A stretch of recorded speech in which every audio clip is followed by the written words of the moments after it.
business or farm to be sure you always have power when and where you need it. And Shorty can service all makes, models, and sizes of generators. Shorty Generators. Power where you need it. ShortyGenerators.ca. Pizza! Where's it from? Kids, it's not delivery, it's... No, it's definitely delivery. It's from Western Pizza. Mama's had a long day, so she ordered online, poured a glass of Happy, put her feet up, and waited for the doorbell. There's also Caesar salad, lasagna, chicken wings. Oh, I got lots, so we can have the leftovers tomorrow and the next day. Western Pizza. Big on toppings, big on taste, big on convenience. Get it delivered today. Broadcasting from Century Studios in downtown Regina, Harvard Media presents the all-new Sportscage, where Saskatchewan comes to talk local sports. Brought to you by Sask Lotteries, bringing communities together. Sask Lottery products fund over 12,000 sports, culture, and recreation groups across Saskatchewan. Be a part of the show. Call 1-866-767-0620 or text 306-936-6262.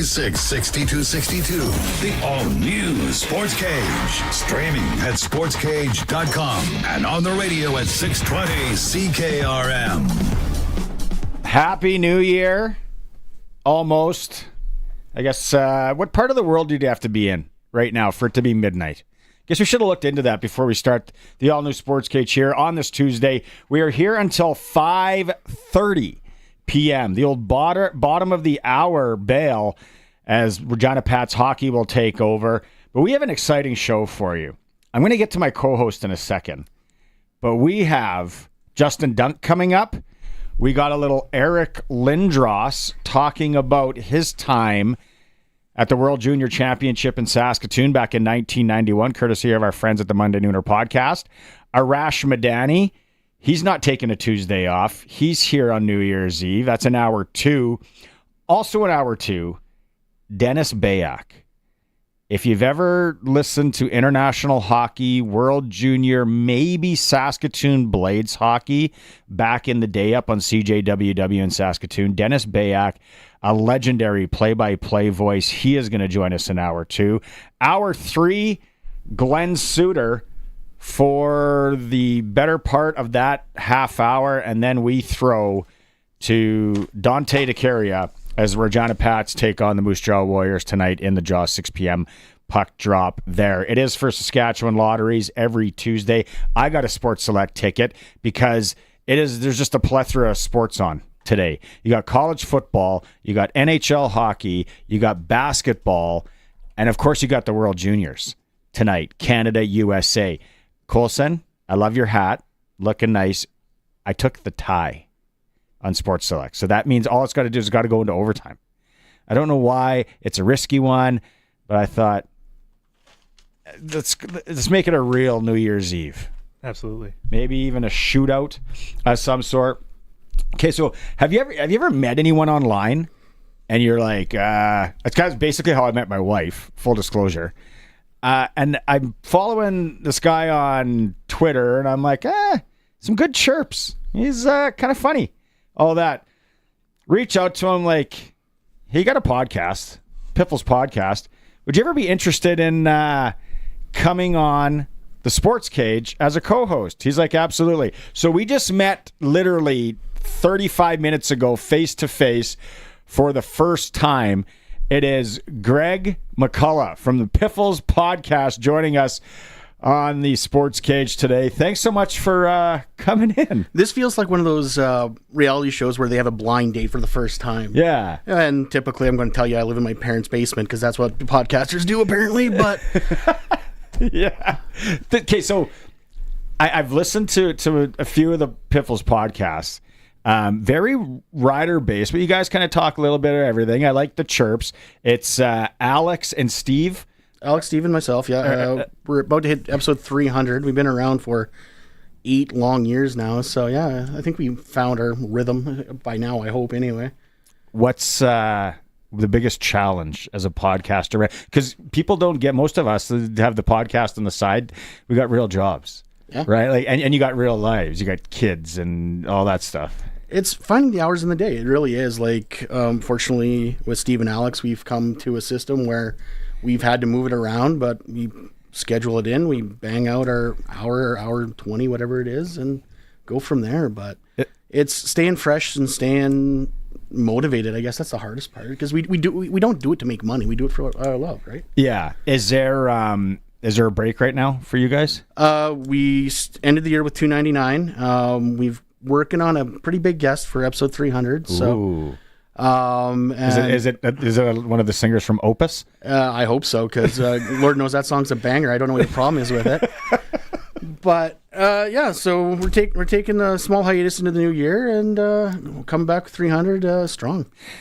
If you missed the joke and missed Harry and I talking yesterday, when Canada scores, they play "Live is Life" by Opus from the Austrian band. And then we were just kind of having a little spitballing session here before we went on the air. And the United States plays Freebird. And I heard everyone talking about Freebird. That's weird too. Really weird. So I'm thinking in my head like Freebird, like the Beatles. And you're thinking of Blackbird. Blackbird by the Beatles. And then I'm like Freebird. And I'm like, there's a song that's got Freebird in it. And then we actually played it earlier. And I'm like, that's seriously the song that the U.S. So as weird as the Canada one is, I think definitely the United States one that we'll hear tonight, I'm sure, is a little more on the weird side. You don't mind the Opus? I think what the players wanted was that call to response. Like, honestly, at the end of the day, no one cares what the goal song is. All they care about is the song that gets played at the end of the game, and that's, of course, the national anthem. So who cares if it's Opus or Nickelback or Aqua and Barbie Girl? Who cares? Yeah, that's not bad. Aqua, little Barbie Girl, or Wigfield. Burn It to the Ground would be the Sheriff, Alan's first call. I reached out to Dave Price, who we had on the program last week, father of Caden Price, and I said, do you have any insight into why they're playing that song? And he said he thinks it was between Live is Life, that they left it up to the players, and bringing back Hey Baby, which I thought kind of ran its course as well. And like I said, I think they wanted something the fans can sing along with. That's because that's the Hey Baby part. You could hear the fans singing that the other night, even though it wasn't playing. Or the Na Na Na Na. They wanted something that the fans could roll with, and that's how we ended up there. I hit it yesterday, like a Kim Mitchell Go for Soda. And it doesn't have to be a Canadian band, but when they played it at the one stoppage, and I'm like, there it is, right there, I think. So the Opus thing. What do you think tonight? Prediction. What do you got tonight on the game? I hope Canada finds their scoring, because right now they're not shooting. It's scary how little goals Canada has got this cycle on the World Juniors. I think the USA is going to come out strong, and they're going to need a good goaltending performance if they're going to win it. It's amazing, and you mentioned Canada not shooting. How many times they've missed the net? Like they're missing the net. Yeah. It seems like more than ever. The other thing too is casual hockey fan, my mom included, sometimes my sisters even. It's when you're watching hockey, you go to a Pats game, you go to an NHL game, you go wherever, or you're watching on TV. Shoot. You're a hockey parent. You've played hockey. We're going to talk some senior hockey probably, I'm sure, along the ways too. But it's so different now. Yep. You just can't shoot the puck. And it's okay if you don't know the game and you haven't played the game, but you have to watch the shooting lanes. And there is like nothing to shoot at anymore. The NHL is the prime example, especially in the playoffs. Yep. Where there is like, they're giving up nothing these days. And guys will do, I'm watching the highlights right here between Finland and Latvia. These Latvian kids are going down, doing whatever it takes. Germany, and they turn their body. You're sacrificing kind of the areas that if you get hit, you should be okay.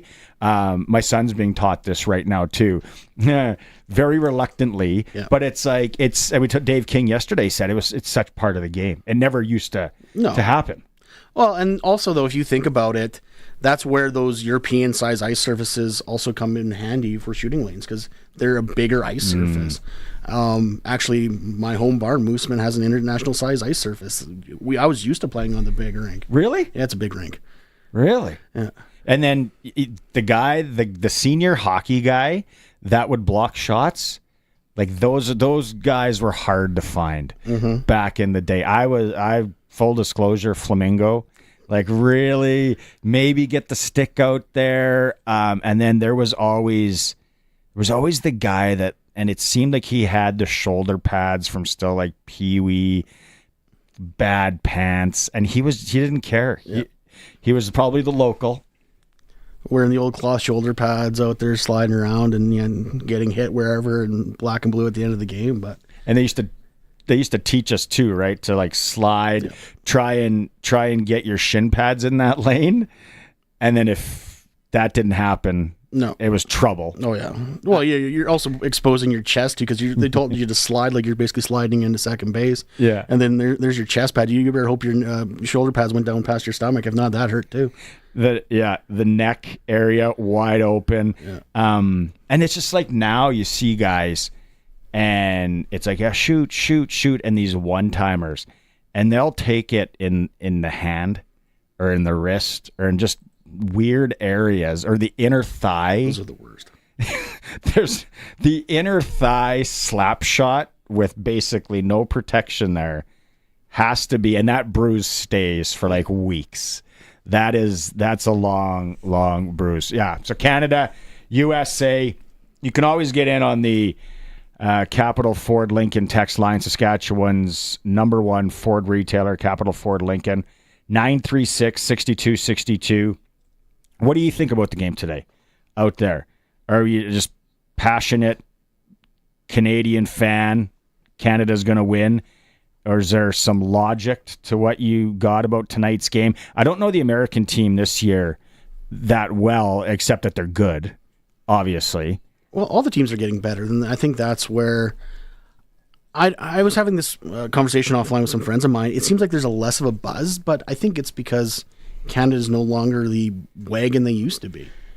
I think back when we were younger, it was a sense of national pride, 5 in a row, 6 in a row, and now it's, well, they might medal, but it's not the same feeling to me anymore. And I watch every game, and it's so different when we were younger, or even into the 90s, into the 2000s, like the Jordan 2-2s, the Funas, where they would just murder teams. They would get out there, they'd run them through the boards. Didn't matter if it was the Americans, who would have a little bit of a backbone. But remember all those Russia games. And we would just try and intimidate them, and it would work. And they would just hit. Now, the game has changed so much, and everyone wants that. But it's like, go watch a bantam hockey game, a midget hockey game, U18, whatever. Everything's called. Yep. Any big hit, it's like hit to the head, charging, boarding.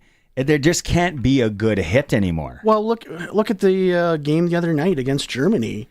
They just ran into each other. They immediately called it, and then they went to review it for major, going, "Oh, that wasn't kneeing at all. So we're just going to have to call it interference because we already got him in the box, so we have to call something." Yeah. And it's they couldn't not call it at that point. It's just everything is called. The minute someone goes flying, the arm goes up. I was watching this weekend. Good job to Hockey Sask. They had the U15 Team Sask second tryout, the 160 at the Cooperators. Kids from all over the province. Some really good players. You had Riker Doka, originally from Regina. Riley Brown from Maidstone. Maddox Schultz wasn't there because he's at the Circle K Championship, who we'll get to in a second. Brock Lesnar's boy. From the Pride and Joy of Merrifield, Saskatchewan. Merrifield, yeah. So everyone's like, did you see who was here? Did you see who was here? Did you see who's on the concourse? It's Brock Lesnar. It's like, yeah, his kid's out there playing. Merrifield Blackhawk, yeah. And he's, but there's so many of these kids, and I was talking to a couple of scouts, and they're like, man, like no one's really standing out. There's no like grit and that kid that's just, disturbing everything. And it's like, well, because did you see the last 3 penalties that were called? Yep. Like if I was a kid out there too, I wouldn't want to hit anybody because then you're in the box and that's 2 minutes plus sitting on the bench. That's time that you're not going to get scouted for the next round. So there's probably some nerves, little bit of, I guess, being timid because you don't want to do it. And then it's like, well, they want it, but they don't. And then the refs are just doing what they're taught now. Mm-hmm. And then the reffing, nothing against refs. Don't yell at me, ref haters. I appreciate everything that refs do. It's just so inconsistent. Yep. And you grew up in a small town. Oh, yeah. And there's usually not a lot of options for refs in the small town. We had the same 3 or 4 referees that cycled through. Like we knew all of them by their name, and we probably trash talked them more than we trash talked the other teams. And then these, like I've always found, no offense, Moose Jaw, but even some of your parents have said there's some interesting reffing when you roll into the jaw and play. But then you go up to Saskatoon and they're calling it different. You go to PA, it's different. Humboldt, different. Like Moosomin, Swift Current, everywhere. Everything seems to be called a little bit different too. And it's like, hey, well, what are we going to let go here? And I was joking to a guy on the weekend, and I know this is probably a stretch and a long ways off, but maybe is it? It's like, are we going to get to like a AI or a robot style ref at some point where it's coming at some point. Something's called from the stands or called from some sort of monitor somewhere? Honestly, based on that call the other night, I would rather them, if they're going to go to review, I would rather someone else call it than them. Because like I said, by that point, they had to make that call. Yeah. Because they called it on the ice. There should have been an overruling from someone that was not them. I think the NHL to an extent, I think the NFL is getting it as close to perfect or good as possible. Because it's they make a call, and if there's any kind of maybe, they delay it enough that there's somewhere in the room they're watching, then they radio down, and it's boom, boom. Okay, we're going to pick up the flag. Yep. It doesn't, like, almost every hockey should definitely be doing that. As long as they don't follow the CFL where it takes them 6 minutes to make a call. I agree with you completely. But... And that's where it is. Like, unfortunately, you have a choice between getting it done immediately on the ice, or you have a choice of getting it right. And the way all sports has gone, athletes are getting bigger, faster. The game moves so fast.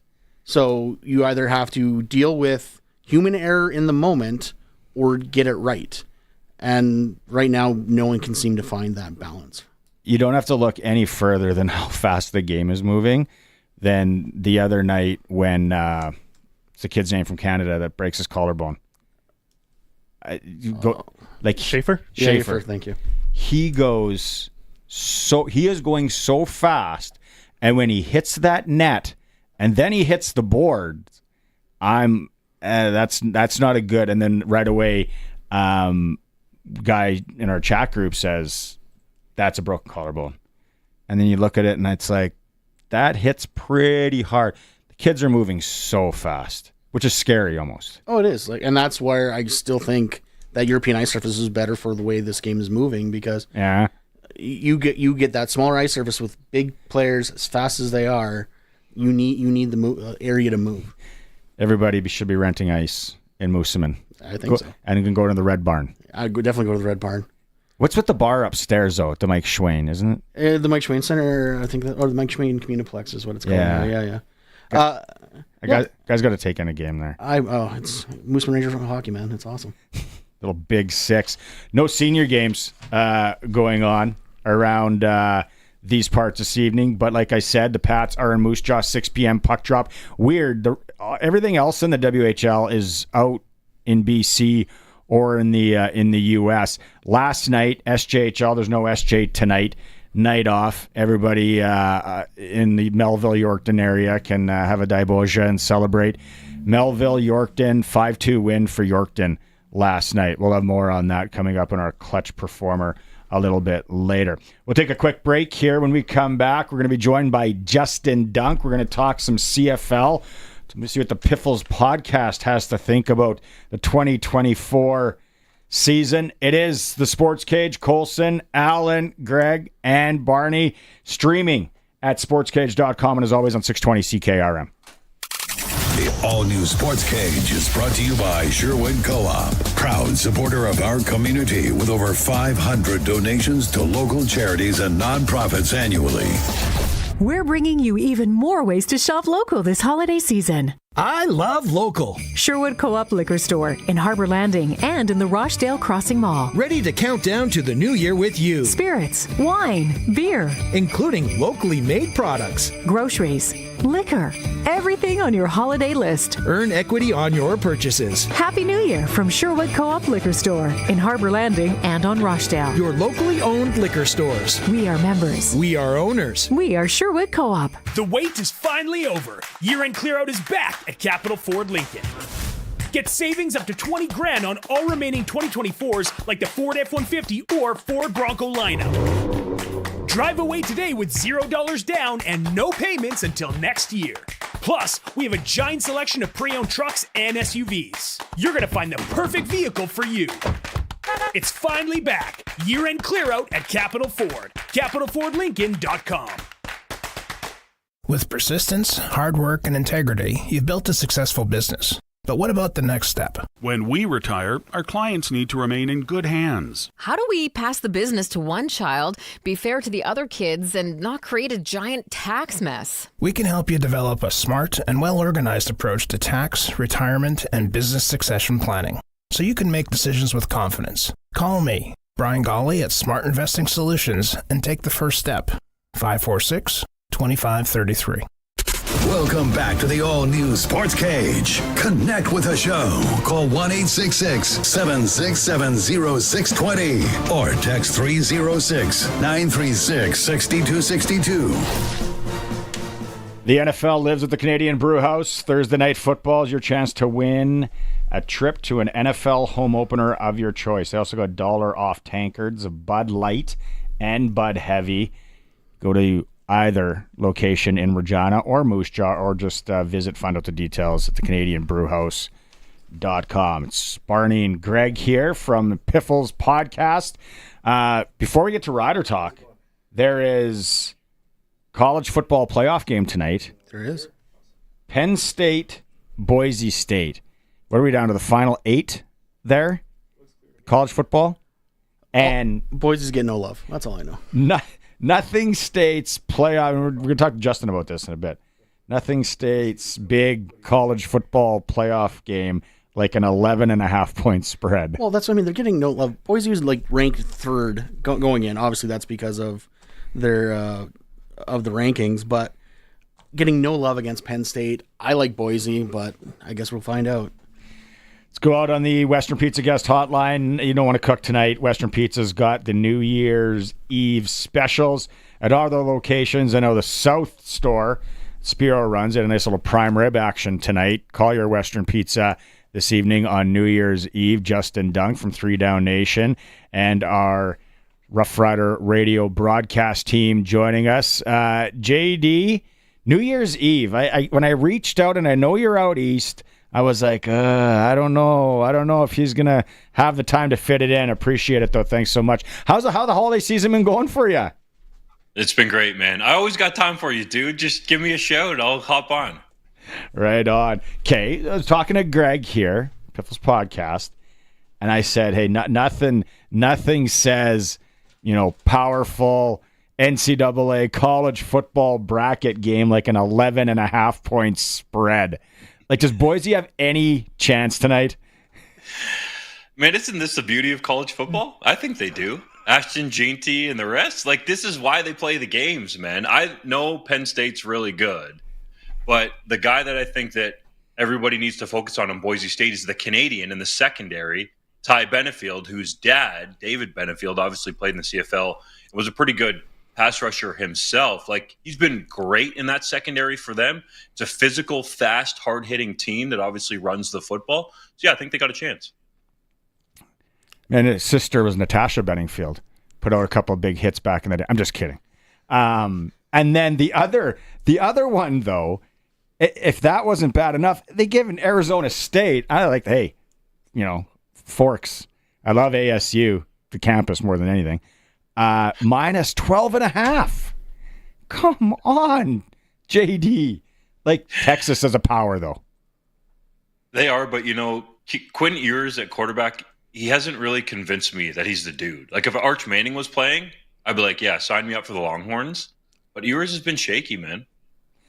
Okay, let's go Riders, and we're getting people chiming in here on the YouTube and on the text line and all that. They want Jake Mayer on the program. I'm like, can we sign him first? Can we ink him? We talked about that this was an option and a good option for the Riders. They make the trade. Now they have the chance to negotiate. Talked about it yesterday on the show as well. Like, just with the Mark Mueller tie-in there and everything. Like, this is going to get done, right? I would imagine. So, there's people out there, Barney, that are talking about some of these quarterback trades being paper transactions. Like, why would front offices waste their time? That's just not going to happen in the CFL. So I see this from many factors being a great fit. You mentioned the connection with Mark Mueller. And I think if Jake Mayer looks around the Canadian Football League and is to pick a spot to be a backup, there's no better situation than this one. Yeah. Yes, due in large part to Mark Mueller, but for a bunch of other reasons. Oh, 100%, because you're right. Look around. Edmonton's got their backup. Montreal's got their backup. So why, and considering how much Trevor Harris has missed the last 2 years, it just makes sense to have this as your landing spot. But where do you think he's going to come in at? Because even though Harris gave what he calls a team-friendly deal, Jake Mayer is still going to want to get paid too. He's going to want to, but I think reality has to set in for some of these quarterbacks, like it did for Cody Fajardo, who renegotiated his contract to be the backup with the Elks. And I would imagine, and I'm guessing right now, but it's sort of informed guessing, that his deal will come in, on the high end, maybe $150,000 in hard money, on the lower end, closer to $100,000, but with some heavy playtime incentives in there, that if indeed Trevor Harris does go down, and perhaps for a period of time, let's say 6 games like he was out last year, well, the Riders save that money on the cap, and then that's a way for Jake Mayer to actually make money as he plays, so pay as you play, so to speak. Yeah. Do we get too worried about going over the cap in the CFL? I was thinking about it over the holidays. Is it like, for me, I'm kind of like, who cares? Just go and win. The last time the Riders won the Cup, they were over the cap. Brendan Taman didn't care because you pay a dollar for dollar fine. Who cares, man? It's a luxury tax. Unless you're talking about going $100,000 over and losing draft picks, which I think the BC Lions are a little bit worried about from last year. Honestly, who cares? Spend the money if you have the money. And the Riders are one of the most stable franchises in the Canadian Football League, have the best fan base. Rider Nation, we know, is not just in Saskatchewan, it's all around the world. So if you really believe that you need to spend that money, go out there and do it. But Barney, I would say this, and you guys have seen lots of sports, that spending crazily doesn't necessarily lead to championships. That's why I think Corey Mace, the foundation that he's laid, the culture, standard is the standard, and the rest is more important than anything else. So yes, you can be calculated and go out there and spend when you need to, like let's say getting Jamarcus Hardrick last year for well over $200,000. That was worth it to help solidify the offensive line and for the leader that he is. But if you're going to go over the cap, don't just do it to do it. Make sure it's worth it. I got to ask, because this player's near and dear to my heart, Logan Ferlin. What are you hearing about his NFL chances? And please tell me he's going to be back in Rider Green next year. I would imagine he's going to be back unless the NFL interest picks up. He had a workout with the Denver Broncos, and it's just tricky because where he is from an age standpoint. I think if he was a little bit younger and would have had this type of a season, then there would be more NFL interest in him. So, signs point to him being back, and I'll sort of caution fans out there that, remember last year, fellas, we saw Sam Emilus have a handful of NFL workouts, and a lot of people thought he was going to be gone. But Samuel Emilus ended up coming back, and that was a surprise. Now, usually when you see these workouts stack up, that's better and better chances that they're going to get a contract, but it's not for sure. So as it relates to Logan Ferland, I would expect him to be back in green and white. We would all like to see him in the NFL for his own family and personal financial reasons, but I can see him at this moment being back with the Riders.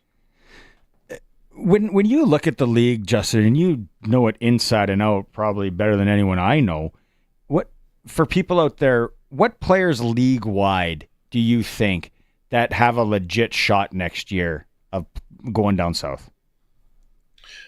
People are going to laugh, but it's punters. Jake Julian had an absolute banger of a season, pun intended. He broke John Ryan's single-season punting average record. That's like gross average, not net. Some punters will point to net and saying, hey, I was trying to cough and corner the guy and all the rest. My boy Rob Maver used to talk about that when he was with the Calgary Stampeders. So I get it. But Jake Julian has a legit NFL-type leg, and I could see him with the workouts that he's stacking up, potentially getting a contract down south.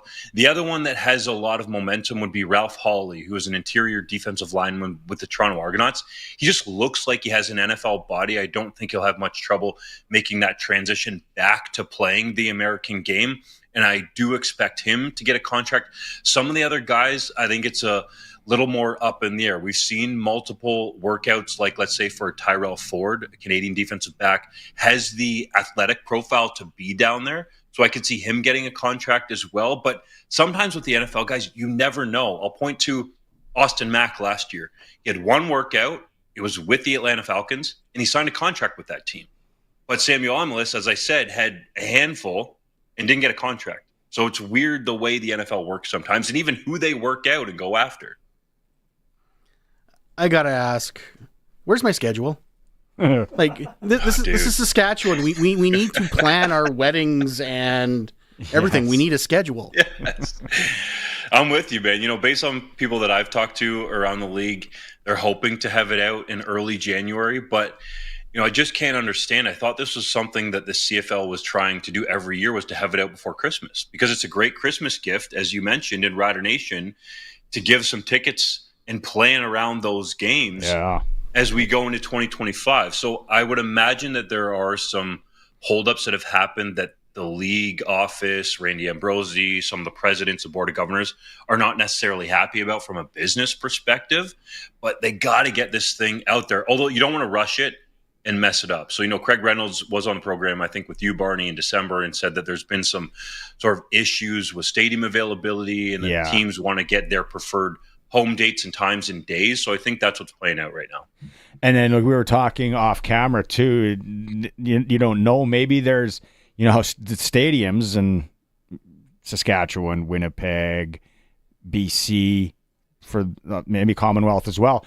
Like stadium holds for big concerts that could be rolling through, right? That always plays. And then a lot of people will go, well, it's just one game, and no, then everything's got to be juggled, and how many days off, and then you're going back to back, and there's so much to it. But the before Christmas thing just makes so some sort of snag for sure that was unforeseen, is what I would think. Again, I'm just a guy in Regina that doesn't know a heck of a lot, so I think have you'd to be right, my man. I have to get your take on the PA's report cards.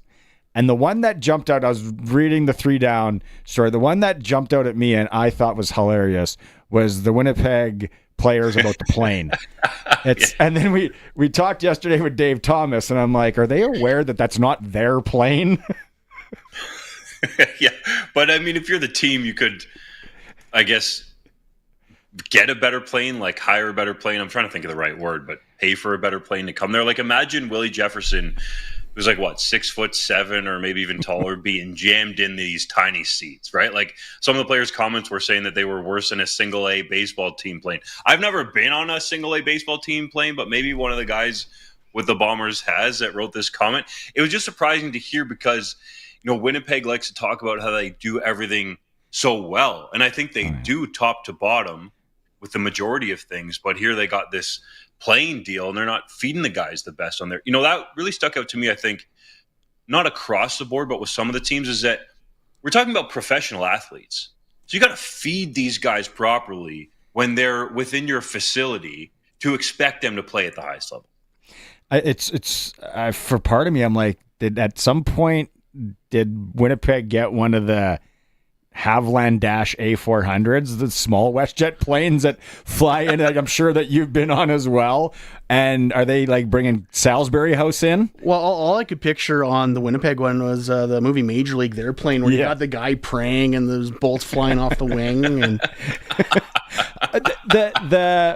the one thing that I could see, especially in a place like Saskatchewan, though, is access to medical. And maybe that, that's different things, MRIs. I think the Riders have things pretty buttoned up there. But maybe if guys are used to or expected, because even when guys come from colleges down south, JD, as you know, like some of those big schools, you might as well be an NFL team. Exactly. There's a difference there. And I would imagine, some of those comments around the league coming from American players, and nothing against them. They're just used to their normal from that standpoint being different with a whole bunch of trainers, as you said, whether it be NCAA football or the NFL, where if they have even just like a little nick, they're going to get some attention, which as they should. But it's just the facts that the CFL doesn't necessarily have those resources right away. But you look at the comments from Hamilton and it shows you that it can be done. I was going back and forth with some personnel people and coaches about some of the comments being made. And I said, there's teams out there that can complain or say that they don't have as much money or whatever you want to say, like the Calgary Stampeders, right? Because they were near the bottom of the rankings. But then you look at the Hamilton Tiger Cats, who haven't won a Grey Cup since 1999, but yet they're treating their players at an elite level. Like it can be done, which was my point, on a CFL budget. Well, and the thing I noticed reading through a lot of those comments is, especially the teams that did very well, you saw the players talk about how well the families were treated. Like, if you bring people in and treat their families as well as you're going to treat the athletes, the players are going to be happy. Like, happy wife, happy life, right? Exactly, man. And I don't think that really takes much, right? Just be personable with the families, make sure they're taken care of, have places to sit in the stadium, and just treat them like you would your fans, essentially. Like, treat them well when they come in there. And I think that's simple. And it kind of leads me into a bigger point about the whole report cards. Is what I liked is how the CFLPA went about this. They've talked about some of these things behind the scenes, for years with teams. And I feel like only put it out publicly because they wanted some tangible change in some of those markets. But also, this can help teams too, right? Guys, like if you're the Saskatchewan Roughriders and the Hamilton Tiger Cats, who tied for the top overall grade, and there's a pending free agent that has some of those bottom tier teams after them too, aren't you going to say, I'm going to go to Saskatchewan, or I might go to Hamilton because I know they're going to treat me better, at least based on last year's report card? And one thing I noticed is the comments definitely will help mold these teams. So why did no one from Ottawa write a comment? Like, was that a uniform decision that we're not going to bury this team, or what was that about? That's a good question, and there's just some speculation on my part, but perhaps some of the player reps that are within each team, there's at least 2 on every team, perhaps said, hey, don't necessarily leave a comment here because it's going to go public. Maybe just leave them with me and I'll relay them. But I think team, like Ottawa, perhaps didn't have any. Because if you look at the facilities there and the way that they do things, everything's on site and it's done fairly well, perhaps there was no complaints from those players. Oh, you get that many guys, you get that many human people, someone's got to complain about something. Trust me, as a guy that does a sports radio show, and I'm sure as you know as well, there's always something to complain about. The guy does the Ryder Collins show. He knows it well enough. Yeah, he did a fantastic job in 20. You know how hard it is to do that job and come to Saskatchewan and not know some of our town names? Some of our town names are weird. I still get them wrong, and I have been here. I learned that. What's wrong with Langenberg? That one's easy. There's Beanfake. It looks like Forget. Forget, yeah. Forget's a tough one. Keep it coming, boys. I need the help. Yeah, I'm sure we can get somebody to do you up a little cheat sheet next year. When you come on, look at this. Thanks on the Capital Ford Lincoln text line, 701 area code. I didn't know where that was. And it was like, thanks for the great year, being my favorite sports talk show. Sportscage is the only sports show I listen to now. I live on an hour southwest of Minot, North Dakota. Hey, Loves there it. we go. See? Look at that. We're getting into North Dakota. Well, I don't know what you got planned for New Year's Eve, but have fun and safe one. And hey, you guys are both on the Boise thing, maybe. Would that be something if that happens this evening? I think they're going to cover, and I think they're going to win. But I definitely can call them the cover. Go Bronx! Thanks, Justin. Cheers, guys. Happy New Year. Happy New Year. That is Justin Dunk from 3 Down Nation, of course, from our Rough Rider radio broadcast, joining us here on the Sports Cage. Time for a quick break. When we come back, we're going to recap what happened to the Regina Pats Canadians at the Circle K Championship in Calgary, Alberta. It is the Sports Cage, streaming at sportscage.com. This winter, make sure you have tires that are ready to handle the snowy and icy roads, and get them at Quality Tire. If you don't have winter tires, this is the time to get them. At 7 degrees Celsius, the rubber on all season tires start to harden in the cold. With winter tires, you'll be able to stop sooner and avoid the accident in front of you, and start driving quicker in case the car behind you doesn't have winter tires from Quality Tire. With 9 locations across Saskatchewan. QualityTire.ca. So, since that little ding on my car last week, I don't know where to take it. I don't even know. That's easy. Take it to Regina Motor Products. Who said that? I did. Down here. I'm Terry the Tire. Regina Motor Products Chevrolet Collision Center and SGI accredited auto body repair is a full-service collision and body shop that works on all makes and models. Just submit your claim to SGI and set an appointment to get your appraisal done. Easy. I bet you're tired after saying all that. South at Highway 1 and 6, Albert Street. RMPChevrolet.com. 620 CKRM and the Sports Cage are proud to be the voice of sports in Saskatchewan. Join the Sports Cage for the monthly Fries Tallman Indigenous Athlete Showcase, highlighting builders, athletes, and coaches who have had an impact on Indigenous sports across the province. Fries Tallman Lumber in Regina and Fort Qu'Appelle is proud to support programs to uplift First Nations across Saskatchewan. The Fries Tallman Indigenous Athlete Showcase, exclusively on the Sports Cage on 620 CKRM. The all-new Sports Cage. Watch our live stream at sportscage.com and on the radio at 620 CKRM. We always love the comments. It's Barney, Greg, Colson, and Alan here. Brandon April on YouTube commented about Jake Mayer and getting him on the show. We would love to, but I think until he's signed, he ain't going to be putting him on any program. So yeah, we will hopefully get that as we go along. Hockey-wise, Regina Pat Canadians, we are the only sports show that has been covering what's going on at the Circle K for the Patsies. Unfortunately, in overtime, a tough one. They lose today to NAX from Northern Alberta.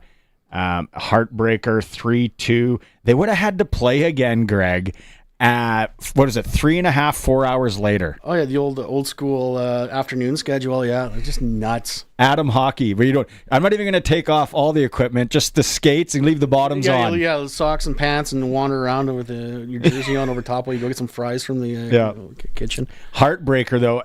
You know who was on it and sending me updates and texts, fellas? Eric Francis. He was on the Pat Canadian and Maddox Schultz wagon. He was really hoping. They would have ended up playing Shattuck St. Mary's, which is full of like 19-year-old players and older kids and kids that have kids at the tournament.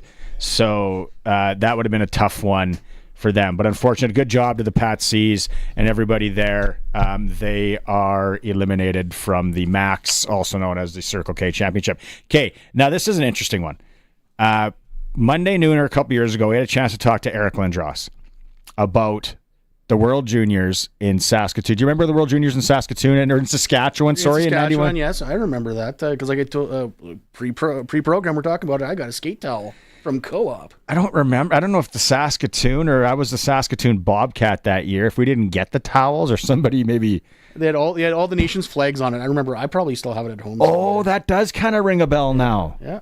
Yeah, it was an awesome tournament. It was the first time TSN covered it wall to wall. It was Eric Lindros' second tournament. He was a 17-year-old. You can go and listen to the full interview at the Monday Nooner. I think it was episode 91 that we did. Anyways, I chopped some of it up. Here is Eric talking about his time at the 91 World Juniors in Saskatchewan. When you first go back to that tournament in Saskatchewan, what memories come to mind? Okay, it starts in Kindersley. Yes. So it starts in Kindersley because we had training camp. We had a couple of skates and warm-up skates and whatnot in Kindersley, and it was cold. I mean, it was freezing cold. I remember that they sent Mike Craig, who I played with in Oshawa. He was with Minnesota, and they sent he was made available to play in the tournament, and he showed up in Kindersley with a jean jacket on, and I was just looking at him. What? Yeah.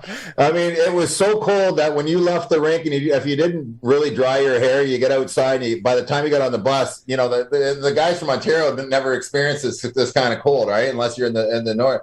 And, you kind of slap somebody in the back of the head a little bit, and the hair falls, just breaks right off, right? So guys, it was like quite the team picture with the chunks of hair missing. But no, it was very frigid. So that was my first memory. And then we hopped on the bus, and I think it was 2 hours away. Yeah, Saskatoon. Yeah, and then we locked into the hotel and got ready for the real stuff. Yeah. You're 17 in the Saskatoon tournament. Dick Todd's coaching. That's a lot of pressure for a 17-year-old before the tournament or starts and whatnot. What does Dick Todd say to you, like as far as where we're going to need you, the pressure, where you're going to shine? You're turning this into like it was a me thing, and there's a lot of pressure, but it wasn't just pressure on. We had a good team. We had some really good players. It wasn't just one player never wins a tournament, never wins a round in the playoffs, never wins anything. We had a really, really good team. We had different guys at different spots. We had some defensive defensemen. David Harlock comes to mind in that regard. It wasn't just full out offense, John Slaney, obviously it's great to have John Slaney, but also it takes a group, right? It takes a group. If you look back to why Canada's been successful at a lot of these international events going back into, the 80s, early 90s, things like that, and even 2002, it's because of diversity. You got the John Tonellis in there. You got Shane Corson's in there. The list goes on and on. You just can't go with, the same offensive guys. It's a team sport, and I think when Dick came to us and approached us as a team, we all knew that playing at home was going to be. Well, I thought it was amazing, and I think all the other guys were excited about it as well. He just kind of kept it fairly loose and didn't really point out, the obvious. It was just let's go play. Let's just enjoy ourselves, have some fun. Let's not take this too high, too low, bit by bit, game by game. And yeah, we'd have some success against some of the weaker teams, but he'd bring us right back down to earth right away with video and how we could get better. And we just seemed to progress. And we had some really good goaltending with Kidder and whatnot. So, it just seemed to work. Your first test, like you blow out Switzerland. I remember that game. Paulie Yak stopped probably 80 shots in that game. But then on the 27th, you guys played the United States, and that Doug Waite, I think, was the stud for them. That was a good test. Like, do you go through any of the games like before you guys get to the Russia game and remember any of those games at all? I don't really remember that American game all that much. I probably it's because the TSN likes to play the final more than anything.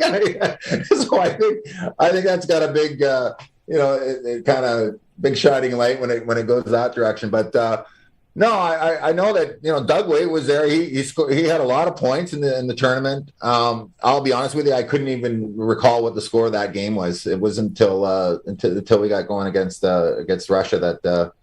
I just felt our team was improving as we went, and even if we got, you play Switzerland, it's a kind of a blow up, but Dick Todd would bring us right in and show us, even in a 10-0 game or whatever it is, that there's mistakes being made here, and we got to clean these up if we think that we're going to go forward. So, yeah.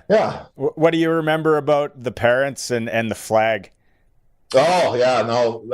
My brother was out there. Brad May's brother was out there. They had white painter suits on, and they were running all over the rink. And that flag, I don't know where they got it. I think they got it from a gas station. One of those. I do. I think they brought it down. They took it off the flagpole of one of these gas stations, and they brought it in, and that thing was enormous. The biggest flag I've ever seen in my life. So, no, absolutely. Yeah, I don't think anyone forgets the flag. Eric, you win it your first year, and then you guys come back onto Canadian soil, home soil, and you win it. How special was it, winning it in Canada in front of all your own fans? Oh, it was amazing. You're like, let's not kid ourselves. These guys, we're young. You're just a kid, and to have that opportunity and to be guided the way that we were, and to have the support of your nation, and the letters that were coming in, and all the different notes of this. This is obviously before text messaging. Yeah. So you get handwritten notes, and then they'd be taped onto the dressing room wall, and one would come in from whoever it was in the government. I mean, there's a lot going on. It was cool. It really was a lot of fun, and the people that we were there with. It's the tournament is special. And when you're playing at home and you've got all those volunteers that are looking out for your team and your best interests and want the best for your group, it is super, super special. There is a big difference playing at home relative to playing on the road. Not to say that you're ever slated, but it's certainly nice to hop into the courtesy van or whatever that thing is, getting you back and forth from the rink with someone that is really wishing you well and building you up before a game or checking in after a practice, and they're just excited. The people out west were fantastic. It was amazing. Do you remember, because Silly talked about this and we had him on, the night before you guys beat Russia, you needed Finland to tie Russia, and he just remembers you guys were watching that game and it was crazy. Do you remember that? Yes. No, we and the year before we needed some help as well. We needed, I think, the Czechs. There was something to do with the Czechs that we needed. We needed an outcome out of their game to make sure that we got through. No, it was tight. It was. Listen, these tournaments happen so quickly too. You sit there and you say, "Oh, it's the World Juniors over the Christmas holiday," but you start game one, and before you know it, you're right into the quarterfinals or semifinals. It happens so fast, and anything can happen in that, in those 60 minutes of hockey or whatever the length is, if there's overtime or whatever. It really is a very, very, the Olympics or World Championship, it is a condensed situation where it's not one of those things where you look at a team and say, all right, how are we going to go at this over a 7-game series? We got 7 games. We don't have to do it all. Game one is game one, but we need to win 4. And there's strategy to that. With this, it's one and done. We lost in '98 to the Czech team. Hasek got absolutely off his mind.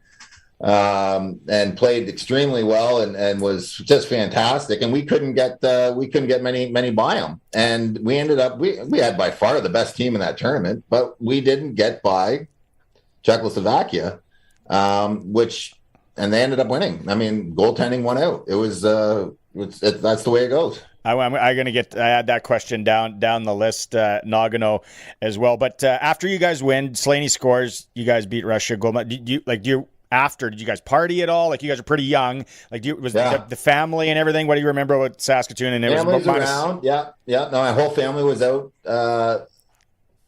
I remember going back to the hotel, and there was a reception there or a party there, and that was it. The next morning, everyone's back on flights, heading back to wherever they need to go. Kreger put back on his jean jacket and went to Minnesota.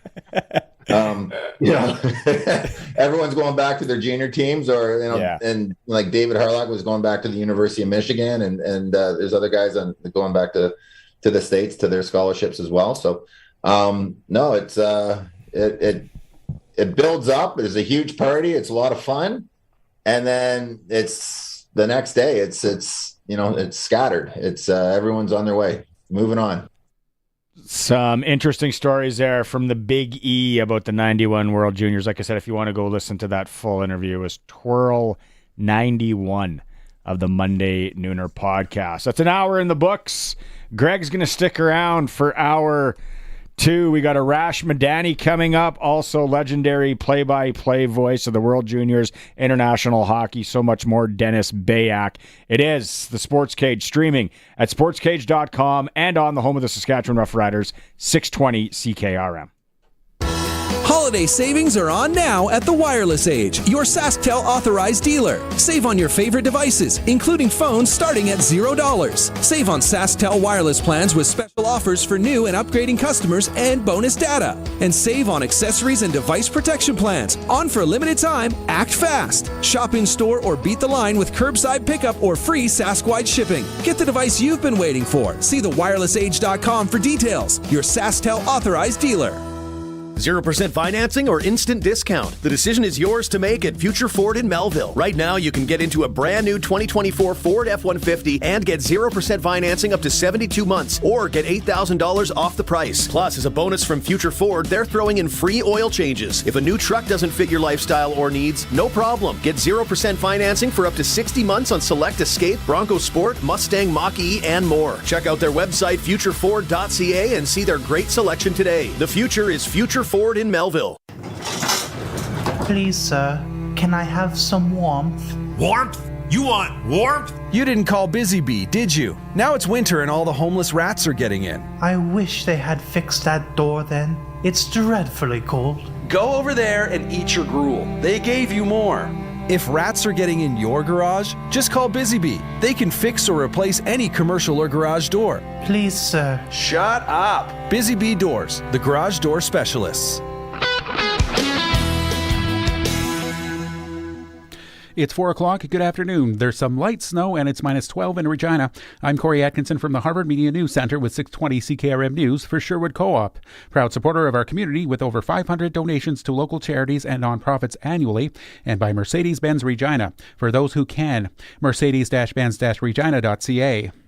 Pelly Mayor Trevor Oxtetter says the fire that destroyed the village's only grocery store overnight is a huge blow to the community. At this point, the focus is on making sure the fire is completely out, and he says the cause of the blaze has yet to be determined. We know it started at the back of the building. That's about all we know right now. But, I mean, once it's more light and the smoke's gone and fire chief can get down there and have a look at what's going on and maybe find out where it started. He had a bakery and stuff in the back, but, I mean, so we're not 100% sure, but you can tell it started at the back of the building. Oxtetter, who also serves on the local fire department, says no one was injured in the fire, and he asks residents to avoid Main Street if possible, as there is still a lot of smoke in that area. Environment Canada's use of Celsius will celebrate its golden birthday in 2025. Celsius was the catalyst of a lengthy national metric conversion that began in 1975 and abruptly ended a decade after it began. Environment Canada's David Phillips says Canadians used to imperial measurements may have seen below weather forecasts as a bit of a joke. I remember at the time that first kind of little flyer. It's no April Fool's joke, March going out like a lamb, but April is going to come in with a big change with regards to temperature. So we even tried to kind of look a little bit folksy about it. Canada's metric conversion ended in the mid-'80s, and many Canadians, like woodworkers and crafters, don't plan to switch anytime soon. Experts say it's never too late to start tracking money, especially as Canadians get ready to ring in the new year. A financial literacy expert says it's becoming more important to track money as the cost of living keeps going up. And it's good to go into 2025 with a plan that includes auditing things like subscriptions you don't use anymore and budgeting. Since most people feel motivated at the beginning of the year, Jessica Morgan suggests picking a method that works for tracking money, whether that's an app, spreadsheet, computer software, or simply pen and paper. Morgan says prices have been changing constantly, and it's better to adjust the next year's budget based on real-time costs. Naira Ahmed, The Canadian Press. And musician Larry Gatlin of the Gatlin Brothers recalls his friendship with Jimmy Carter over the years that led to one of the band's most memorable performances. All the gold. Larry Gatlin of the Gatlin Brothers had been friends with former President Jimmy Carter for decades. The Gatlins even performed at Carter's campaign events, and that led to a show that Gatlin will never forget. He says the band was in the middle of their first song and saw a sight they could not believe. The Ku Klux Klan showed up with their little band in their little marching white uniforms and burning crosses. Gatlin says he's been interrupted many times during a concert, but that one sticks out. He says he was friends with Carter all these years because Carter was just a regular guy. I'm Margie Zaraletta. That's your 620 CKRM News. Read more stories from around your community and around the province at sasktoday.ca and 620ckrm.com. Your weather is next. We're bringing you even more ways to shop local this holiday season. I love local. Sherwood Co-op Liquor Store in Harbor Landing and in the Rochdale Crossing Mall. Ready to count down to the new year with you. Spirits, wine, beer, including locally made products, groceries, liquor, everything on your holiday list. Earn equity on your purchases. Happy New Year from Sherwood Co-op Liquor Store in Harbor Landing and on Rochdale. Your locally owned liquor stores. We are members. We are owners. We are Sherwood Co-op.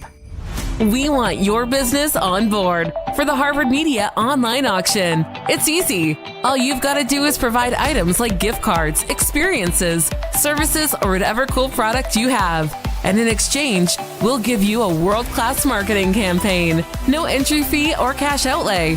Just a good old trade deal. That hammer could be coming down for you. Just hit up harvardmedia.com and join in on all the excitement. Terms and conditions apply. And now it's time for your 620 CKRM Precision Weather Forecast for Line-X Regina. Serious protection, killer looks, 1865 McCarra Street, and brought to you by Wolf Industries, your truck repair specialists in Grenfell, servicing all sizes of trucks, SGI accredited. Tonight, mostly cloudy with some flurries ending and a low of -20. New Year's Day tomorrow, partly sunny and a high of -18. Thursday, partly sunny and a high of -21. And Friday, mostly sunny and a high of -22. At this hour in Moose Jaw, there's some light snow. Winds are from the northwest at 17 and it's -11. Regina also has some light snow. Winds are from the northwest at 26, gusting to 41, and it's -12. For more local news that matters to you, subscribe to the daily newsletter at sasktoday.ca. When you want the best for your truck, you want Line-X. Your truck has withstood the harshest elements Saskatchewan has thrown at it. Rocks, gravel, rain, sleet, and snow, and left with no chips, no rust. Line-X protective coating keeps your truck's bed liners, rocker panels, and bumpers looking like brand new. Don't settle for Brand X. Go with Line-X. It's serious protection. Come see why everybody loves taking their truck to Line-X Regina for their rocker panels, bumpers, and more. Line-X. Make your truck complete. 1865 McCarra Street. No dugout in the pasture? You could move the cows or just put the water where the cows are. With a Keln Solar Livestock Watering System, you can put your pump pretty much anywhere without the cost of hooking up to the grid. If your cows are over here, put your Keln Solar Livestock Watering System over here. If they're over there, put it over there. If the cows are on the roof, you have weird cows. Learn more about the Keln Solar Livestock Watering System at kelnsolar.com. Keln Solar, we move water. Broadcasting from Century Studios in downtown Regina, Harvard Media presents the all-new Sportscage, where Saskatchewan comes to talk local sports. Brought to you by Sask Lotteries, bringing communities together. Sask Lottery products fund over 12,000 sports, culture, and recreation groups across Saskatchewan. Be a part of the show. Call 1-866-767-0620 or text 306-936. 6262. The all-new Sportscage. Streaming at sportscage.com and on the radio at 620 CKRM. Welcome back to the all-new Sportscage. It's Barney and Greg McCullough from Piffle's podcast joining on the Sportscage on New Year's Eve. Alan and Colson. Alan, you're really looking at me weird, like you know something that I don't know. Did the line change in Boise State, Penn State, maybe? I'm waiting for my cue. Okay. It's a busy one. An hour in the books already. We're going to be talking more World Junior coming up with Dennis Bayak. Regina Pat Canadians lose at the Circle K Classic, also known as the Max Tournament for you old schoolers. 3-2 in overtime to NAX. They are done. What was the score? It was 3-0 Finland over Latvia the last I saw at the World Juniors. What else are we missing? No SJHL tonight. Tomorrow, though, there is a game in Melville. Let's load up the truckster and head to Melville. I think it's an afternoon affair, too. Those Terriers Mills games are always a wagon. Those things are fun. Have you been to one recently? Not recently. I'm aging myself here, but back in the day, those things were a blast. There was the game in Yorkton last night. If I would have known, I would have asked the powers that be, can I do the Sportscage from Yorkton? last night, yesterday, because it was a Melville-Yorkton night game. Yeah. Tomorrow's a 2 p.m.er. That one might be a little tough. I got a mountain of chores to do tomorrow. I got to tackle some of those. And then the SJHL fires a ton of games on Friday. And Saturday, we're going to do the SJHL report with Benny Walchuk for Saudi Mainline Chrysler. We're going to do it on Thursday. We usually do it Tuesdays, but we thought we'd save it to Thursday. More to talk about. The new King of Trucks in Saudi, Saskatchewan, 30 minutes from Regina. Worth the drive every time, guaranteed. If you're looking for a vehicle in the next few hours, they're holding the payments for 90 days still. I think today's the last day, so go in there. If they're not there, just bang loud. Someone will let you in. New King of Trucks, Saudi, Saskatchewan. We got more hockey talk to go, but it is that time that we go out and talk to our man from Truro, Nova Scotia. The all-new Sports Cage and Coast to Coast with Arash Madani is brought to you by Smart Investing Solutions. Be smart with your money. Call Brian Golly at Smart Investing Solutions, 546-2533. On a scale of 1 to 10, like how proud of you of your Minnesota Vikings are you right now? I have to tell you, I'm more proud that you introduced me as from Truro, Nova Scotia than Toronto. Like, I've lived here almost as long as I lived in Truro, but like I wear the pride of being from the hub of Nova Scotia. So I'd say Truro 1, Vikes 2, and then basically everything else is for bronze. What is the nearest, what would be the best golf course at Truro, Nova Scotia? Well, the Truro Golf Club. 18 holes? It is 72? 18 holes. Yes, sir. The Mountain Golf Club is also the same. I mean, we're close to Cabot. We're like 3 hours from Cabot, which... that's real. That's legit. That is legit. And I think down south in like St. Lucia or something, they've now built a Cabot golf course. Like, I think they may turn into a franchise of sorts. Oh. But why would they change? Why would they take that name? St. Lucia is just going to confuse people. They're going to be packing shorts, right? And then you end up on the coast. So I just think because you want to come here, and hang out. I'm thinking at some point I need to go that way. I've been to Cabot once, been to Halifax once, loved it. The course around Halifax that is a hidden gem is called the Links at Brunello. It is amazing. Brunello. Oh, I don't know that one. Okay. Yeah. Okay. There was one, I'm trying to remember the name. Well, Fox Harbor is really nice. Yes. Fox Harbor is about an hour and change from the Halifax airport. It was built by Ron Joyce, the founder of Tim Hortons. And it was his private golf course up until he passed away. And now I actually played it last summer, and it's just now houses being built all over the course. It's outstanding. Rick Bonus, the former NHL coach, always has a charity golf tournament there every summer, Fox Harbor. And then the question I always ask Eric Francis, do you have any comp deals for me when I show up at this place? I was waiting for that. I'll just be up front and ask. Right. You know who I would reach out to? S. Crosby at PittsburghPenguins.com. He's got all the hookups for free golf in Nova Scotia. Yeah, that's Shane. That's his brother. That's yeah. The other you know Crosby. What? If you hit up Crosby at PittsburghPenguins.com, I bet Father Troy he's probably on some kind of payroll over there too. All right, that's our report today with Rash talking golf in Nova Scotia. No, hey, it's hard to believe we're sitting here December 31st. I know exactly what you're going to say here, but the Canadian sports story of the year for Arash Madani is... It's Sarah McIntosh, right? Like, I think it has to be, especially when you think of what she accomplished, what she did. 3 gold medals, a silver, a few world records. I mean, it was just amazing. But it's funny, like, Barney, what a year it was, you know? The men's soccer team out of nowhere goes down to Copa America. They became a national story when they were down there. Getting to the bronze medal match, that was a thing. I think when you just think about where Canadian sports is now, there's just so many different athletes and so many different teams and so many different things making moves.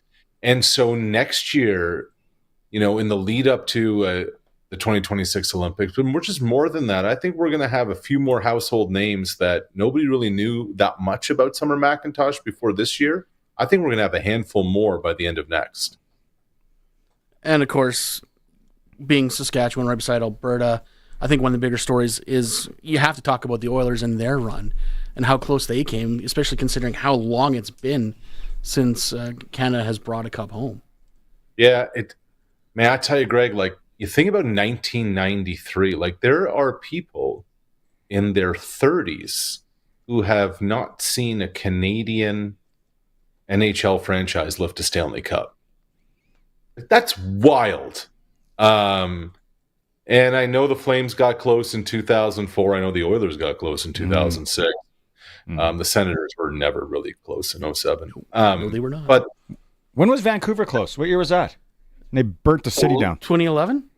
2011. Were they close? Were they really close? I guess it got to Game 7. Did you watch that documentary? Not to get sidetracked again. I had no idea how wacko that they really, like, how bad that was.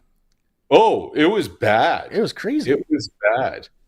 My sister lives in Vancouver, and I'm ready to go to bed after the game ends, and she sends me a photo from a friend. She watched the game at a friend's house, and they were on the balcony having a drink after. No, she sent me a photo, and I'm like,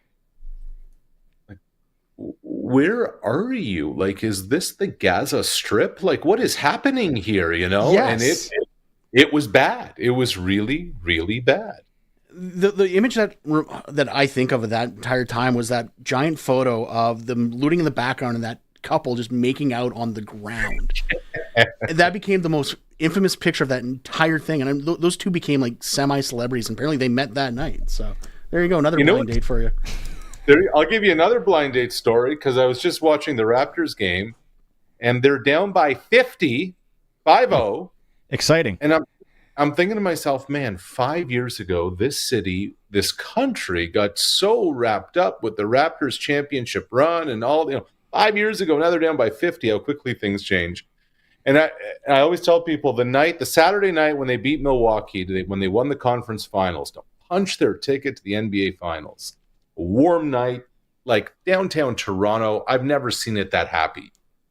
And I was walking back home. It was like 2 or 3 in the morning. And this couple was like making out in downtown Toronto on Front Street. And somebody yelled, "Name it Kawhi."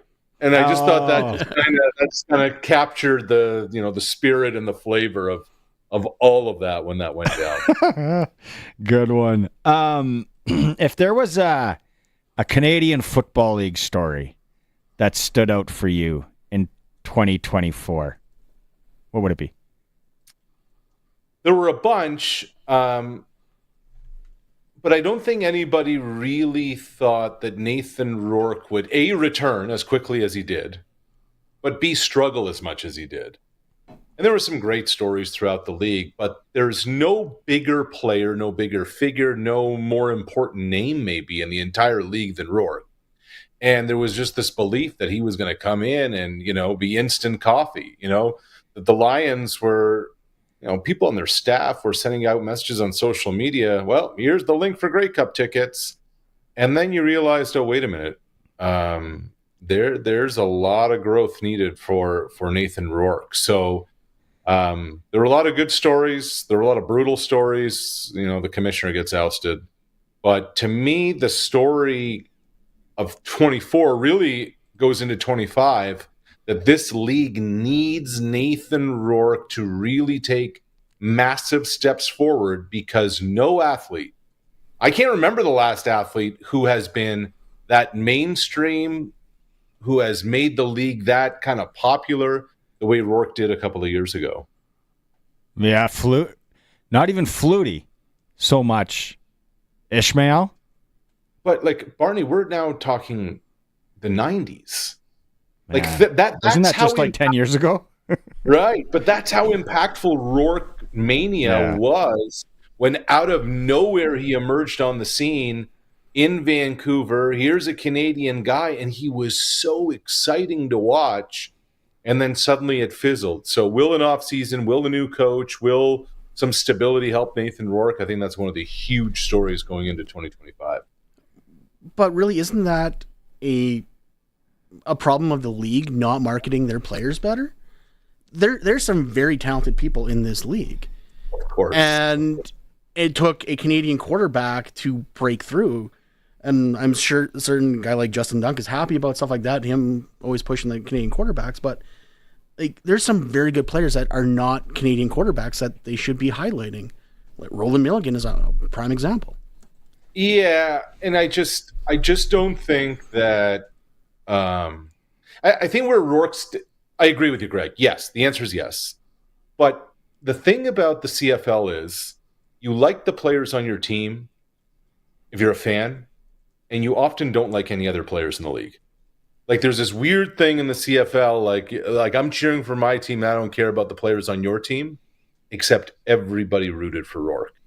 I think everyone roots for Vernon Adams, if we're being honest. I think you can't find a guy that hates Vernon Adams. Yeah, that may be. I'm indifferent. Of course. Yeah, I think there's a lot of indifference maybe. But what was interesting about Rourke was the first athlete I can remember that like broke into the mainstream beyond just CFL fandom. Like this year, God bless Brady Oliveira, great story, Canadian, wins MOP and most outstanding Canadian. I agree with you. Like I thought Milligan should have been the West nominee. I thought Milligan should have been the best player. Now, I ask you to leave your province and go into every other province that has a CFL franchise and go into a sports bar and ask them who Roland Milligan is. Probably the best football player in the entire league. And it's a secret. It's a secret. And really the opposite end of the spectrum was Rourke. But I would argue while Rourke broke through, I'd still say there's that deficit out there that most people don't know who Nathan Rourke is. It's a failure of the league to market their players properly. I'd say the only other player that had name recognition in the last 10, 12 years was Ricky Ray. Yep. And I put Nathan Rourke right there in terms of recognition, not in terms of accomplishments, obviously. Calvillo. Yep. I always thought Calvillo. It's fun. Like Ray came after AC, you know? Yeah. I was trying to think a few times. It's like not where did the league go wrong? Or why is it so different now than the 80s and 90s and when we were, growing up and watching, and it was like I knew who Dave Sapunjas was and Louis Pasaglia or whatever. Sponge. And it's just I watch my kids now, and although they love football, and they'll go to a Rider game tomorrow, and doesn't matter, or a Rams game, they love the game. But then I also watch everything else that they have access to, and it's no wonder.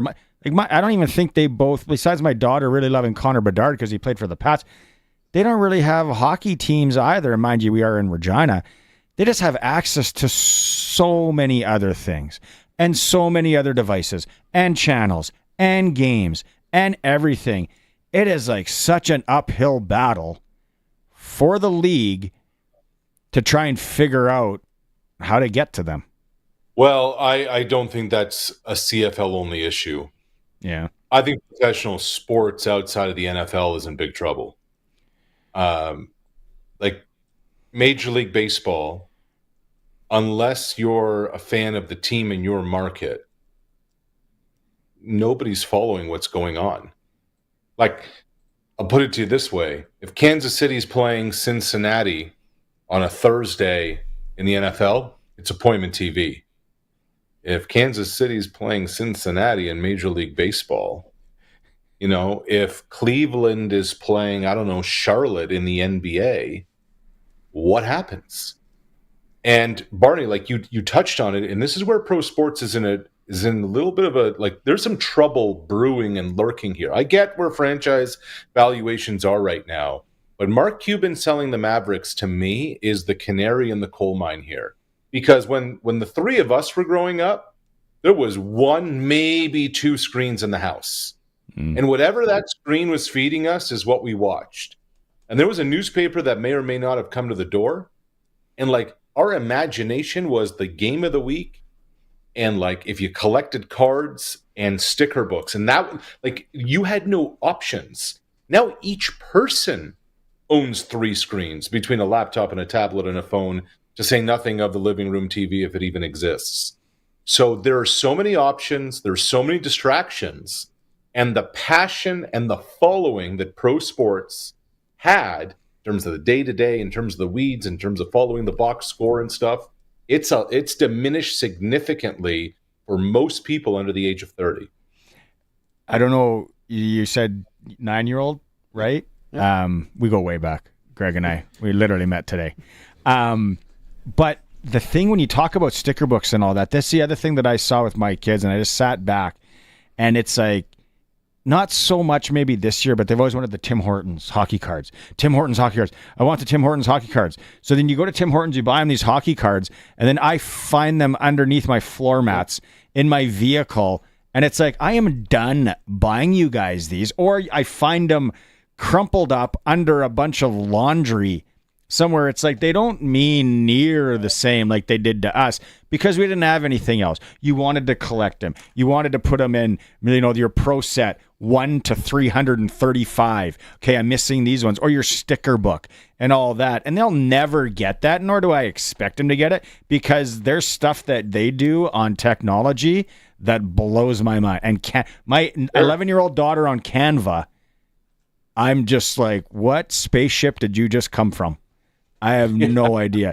It's wild. So it's different, right? And here's what, and this is really important, that a lot of pro sports franchises and leagues need to adapt to this new fan base, because very quickly, Barney, I hate to tell you, the 11-year-old's going to become 21 and 24 and 25 before you know it, which means we get older. But it also means they then become the primary consumer.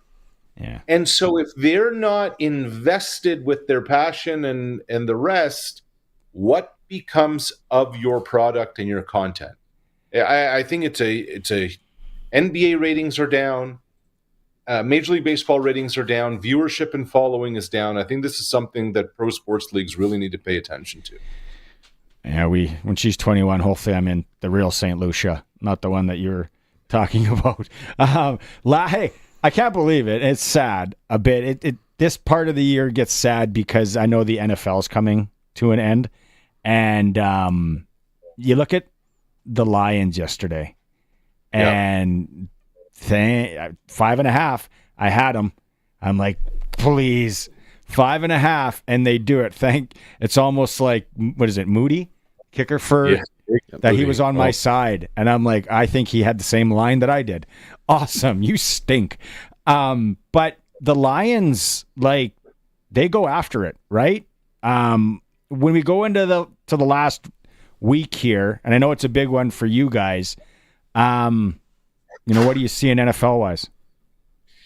Well, the question now becomes for some teams is, all right, do we rest guys? Do we sit guys? Do we not play guys, etc.? I get it. The issue is game day rosters are only 46 players. So if you can scratch 7, great. How do you then pick, well, you 7 guys were not going to play, and the rest are? And if you're Kansas City, like, I think this becomes really interesting because they already have the 1 seed wrapped up, which means they sit the first week of the season with the bye.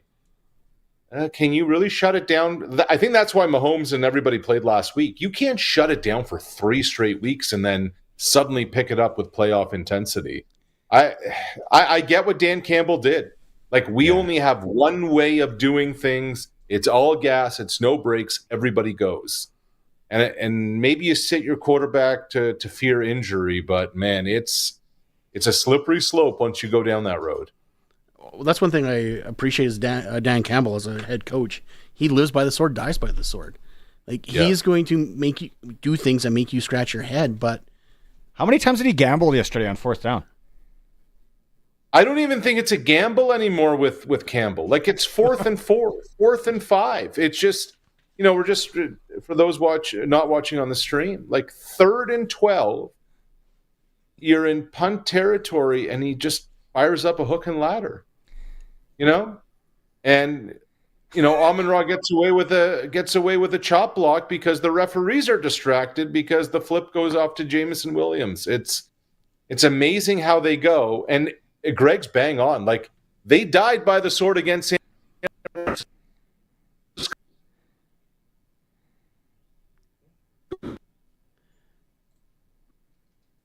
Oh, we lost you. We lost you for a quick second. Yeah, you got it. But yeah, as you were saying, Dan Campbell lives by the sword, dies by the sword, because I think that's the only way he understands how to play the game. Yeah, and look, it's great when it works, and I think I may have cut out there. It's great when it works. When it didn't work? When they were up 17-0 in the NFC Championship game last year. Yeah. And then 3 straight 4th downs, kaput. And he didn't kick the field goal. And. So it's great when it's moving, and like the Lions have lived this charmed life now. And everything's kind of been, they've overcome their injuries, et cetera, et cetera. It's all great when it works, but if it doesn't, that's when the second guessing starts. Okay, lastly here, Colson, we're saying we're up against the clock, but if I know you are probably going to finagle your way into that game on Sunday, aren't you? I looked at the get-in price for Sunday. Yeah. A standing room seat at the top of the 500 level, where you're basically touching the roof of Ford Field. Yeah. It's around 720 Canadian dollars. Wow. And you're hanging out with people that haven't seen daylight in a long time. There's some folks up there. No, you can't get a media pass of some sort? Well, cover the game for the Sportscage. I'll give you the Twitter account. If I got a media pass, that would mean I'd have to drink, Perrier instead of something that was going to calm the nerves a little bit. You can't go rolling in there with his Vikings horns on with a media pass. Right. Screaming at the top of my lungs on every 3rd down. The usual. Just adult behavior. Go to the media center and then be like, I got to go drop something off to a guy in the concourse. Your bag comes out, the horns are on. Smell you later. Okay, buddy. Okay, before I say Happy New Year, I'll let you go. Is there any way that either Boise State or Arizona State win these 2 football games?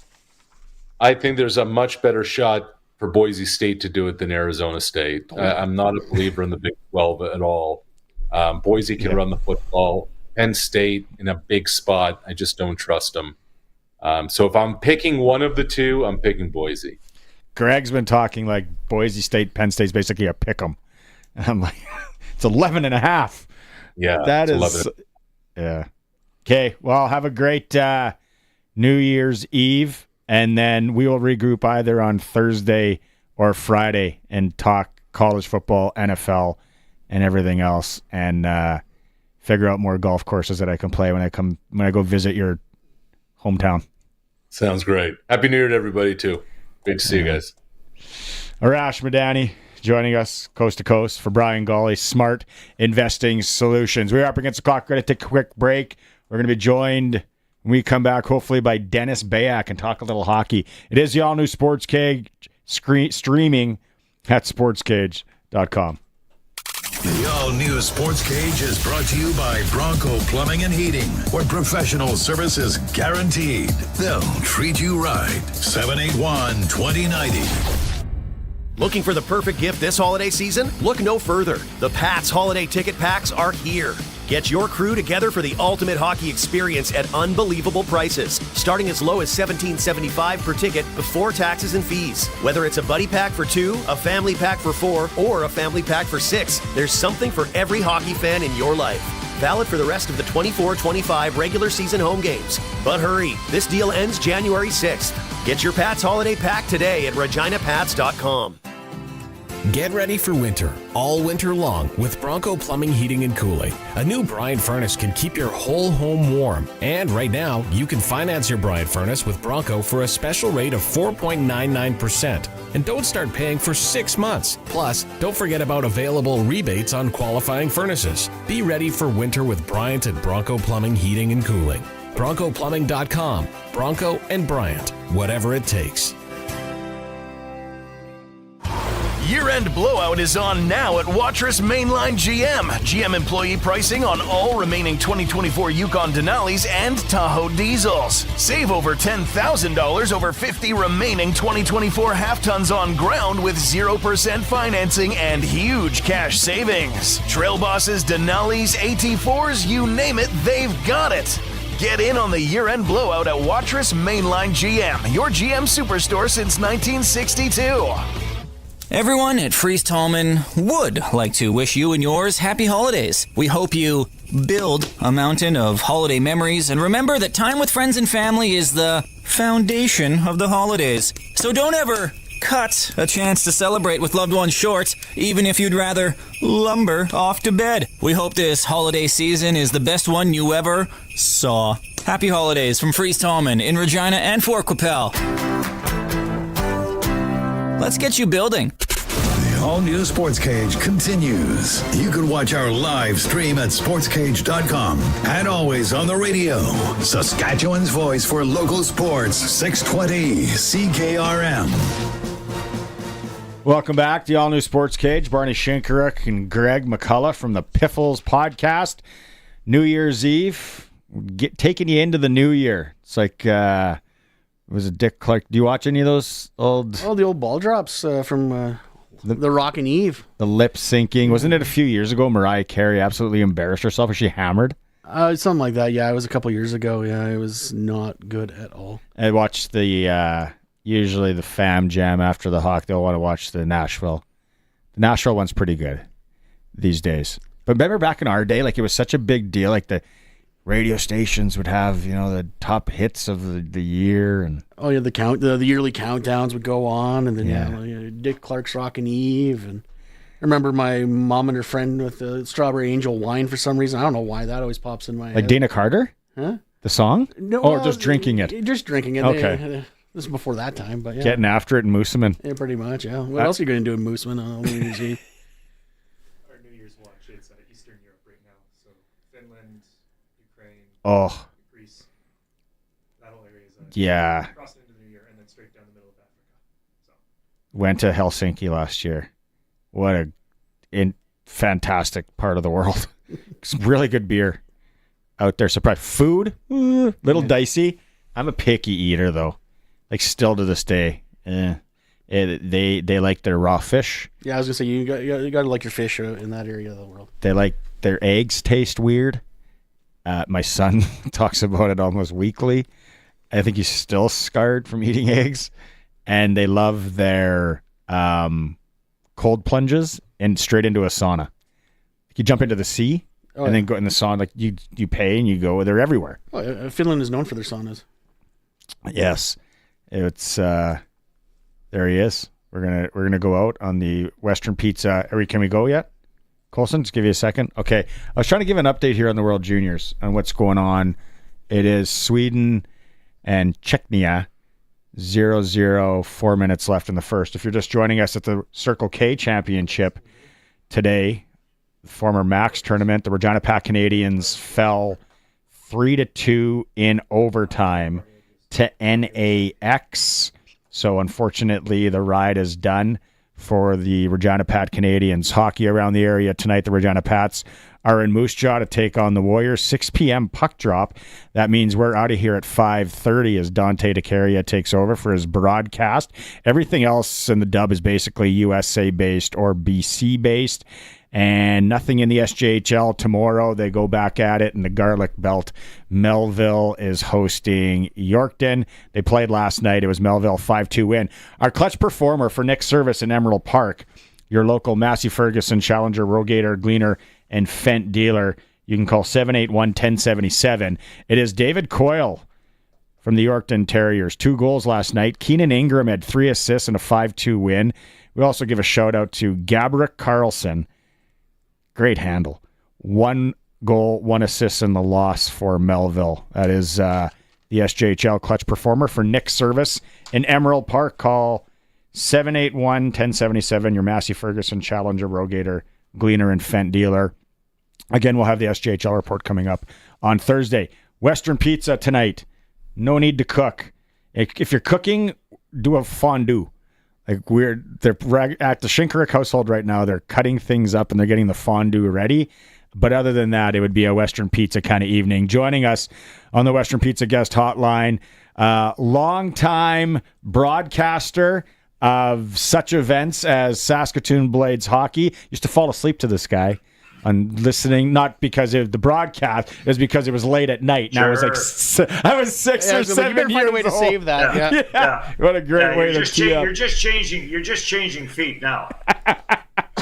World Junior Hockey, International Hockey, and then if you ever heard on the Monday Nooner podcast, our interview, the snowmobile races in Waldheim, Saskatchewan. Dennis Bayak taking some time to join us today on New Year's Eve. Thanks a lot, Dennis. Guys, how are you? It's fun. Yeah, it's New Year's. We're having a good time here. You're out in BC. What part of BC are you in? In lovely West Kelowna. Wow. Came out here years ago when I was still in Toronto, and then moved out here on a permanent basis when I was done with the Winnipeg Jets. So it's been a great winter so far. No snow to speak of, so things are good. I was going to say, do they even get winter out there? It's like a mild spring usually. You know what? It really varies. 2 years ago, November 1st, we golfed on October 31st in shorts. And then about November 2nd, it snowed and it stayed right till March. And I'm not talking just a skiff of snow. It was lots of snow. Last year, no snow until into January. This year, we've had a little bit, and the last few days have been 2-3 Celsius, so it's gone. So it's good. So this is the first year you haven't called any World Junior Hockey. Like how does that feel for you? You know what? It was different on the first game because our side was normally the first game of the tournament. Yeah. So we were always the ones with Dave Reed and Laura Dyken and Craig Button and myself. We were always the ones that came on and said, hey, welcome to whatever World Junior Championship it was. X number of years for the tournament, X number of years for TSN. So we were kind of always the ones to kind of get it going. So when I watched the opening the other morning with Craig and Brian Woodrick and Laura and Dave, it seemed a little strange to not be doing what they were doing. But then, you know what? I'm a bit of a realist anyway, so you kind of just became a fan, and I've been watching probably more than I expected to watch. The team is somewhat littered with Sasky content. The 4 players, Pete Anhold, who was on the show last week, joined us. Al Murray, scouting here. So I find myself more invested this year because I got 2 buddies that have kids playing on the team, which makes me feel real old, but super proud and exciting. But then Dennis, as a guy that's seen it, and I want to get some of the older ones here in a bit, but Canada losing to Latvia. Like I was actually so happy for the Latvian kids and what that raw emotion, but that's where this tournament's getting to now. Anybody who has been involved with the IIHF, whether it be World Championship, whether it be World Junior, you develop a soft spot in your heart for Latvia. Their fans are terrific. Their hockey program is getting better by the year. We saw some results at the World Championship a couple of years ago where they medaled, and we're seeing the results of that now at the World Junior. They are a good hockey team. They play with so much heart. They play with so much desire. Maybe not the most talented team in the tournament, but they give it everything they have, and they are very capable of giving teams a hard game as they did with Canada. So, yeah, it was kind of, disappointing to see Canada lose. We always expect them to go in there and just roll through the preliminaries. But if you're going to pull for a team that's other than Canada, I think you find a lot of people in the TSN world who will pull for Latvia. Barney and I were talking about the World Juniors earlier, and Canada, not saying they're not as strong as they used to be, but all the other teams are coming up. What are some of those teams that, in your history, those teams that kind of surprised you that you can think of? Well, you go back to, I think it's 10 years ago now, Denmark won its first ever game at the World Junior. And the excitement that we saw from that team in Toronto, and how the city of Toronto adopted the Denmark team, just because they were so exciting and they tried so hard. You go on to, I think it was 2019 in Victoria, Kazakhstan tried so hard, and the fans just the same thing. They adopted that team, and at the end of every game, they got a standing ovation as they left the ice. So now you fast forward to this tournament. First time ever Latvia wins 2 games in the preliminary round. Kazakhstan picks up a point in dramatic fashion yesterday with the 2 shorthanded goals that forced the overtime and gave Slovakia a bit of a scare. So all those little things, when you add them up, and you got to remember, most of my highlights come from the other pool, not the Canadian pool. That was always kind of my responsibility with Craig Button, was to do the other side that Canada wasn't on. So that's where most of my highlights come from. But, from the summer tournament, the Mason McTavish play at the goal line that led to Kent Johnson's game-winning goal. I mean, those sequences will live in infamy. I mean, you can't replace the excitement and the magnitude of those little plays. So, you're always going to have an exciting gold medal game, and the U.S. program just gets better and better and better. But it's the other countries that you see them get better that you like to see. Because for years, you went into the tournament and I mean, you pretty much knew who was going to be in the gold medal game. That's, you got Finland now, you got Sweden, you've got Czechia, you've got Slovakia that's coming, Canada, the U.S. that we'll see later tonight. So I think from a big picture, the tournament has gotten way better. Last year in Gothenburg, Sweden, which going in, I knew that was going to be my last one. It was exciting. The European ones are always maybe a little bit more exciting because you have the Canadian contingent of fans that come and they become very close, and they all kind of hang together in that. So lots of good memories. Is there one game that you go back to from calling where a goaltender stole the show? Because I go back, we joked about 91, and I remember I was in grade 8 at Sask Place, and it was Canada against but the goalie was Paulie Yaks for whoever, Austria or whoever it was, and he must have stopped 80 shots.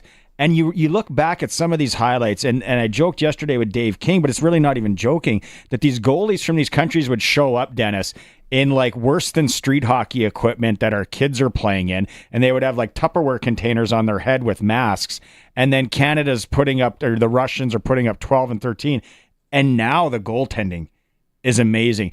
So going back to my original question, sorry, is a goaltending performance where a guy just stood on his head that stands out for you? Well, there was lots, Dobish. I mean, there's ones that come to mind. I'm not going to start naming because I'll forget first names, but Kazakhstan, the one I talked about in Victoria, the one you mentioned, but there's always in the tournament a European goalie that comes in and absolutely stands on his head.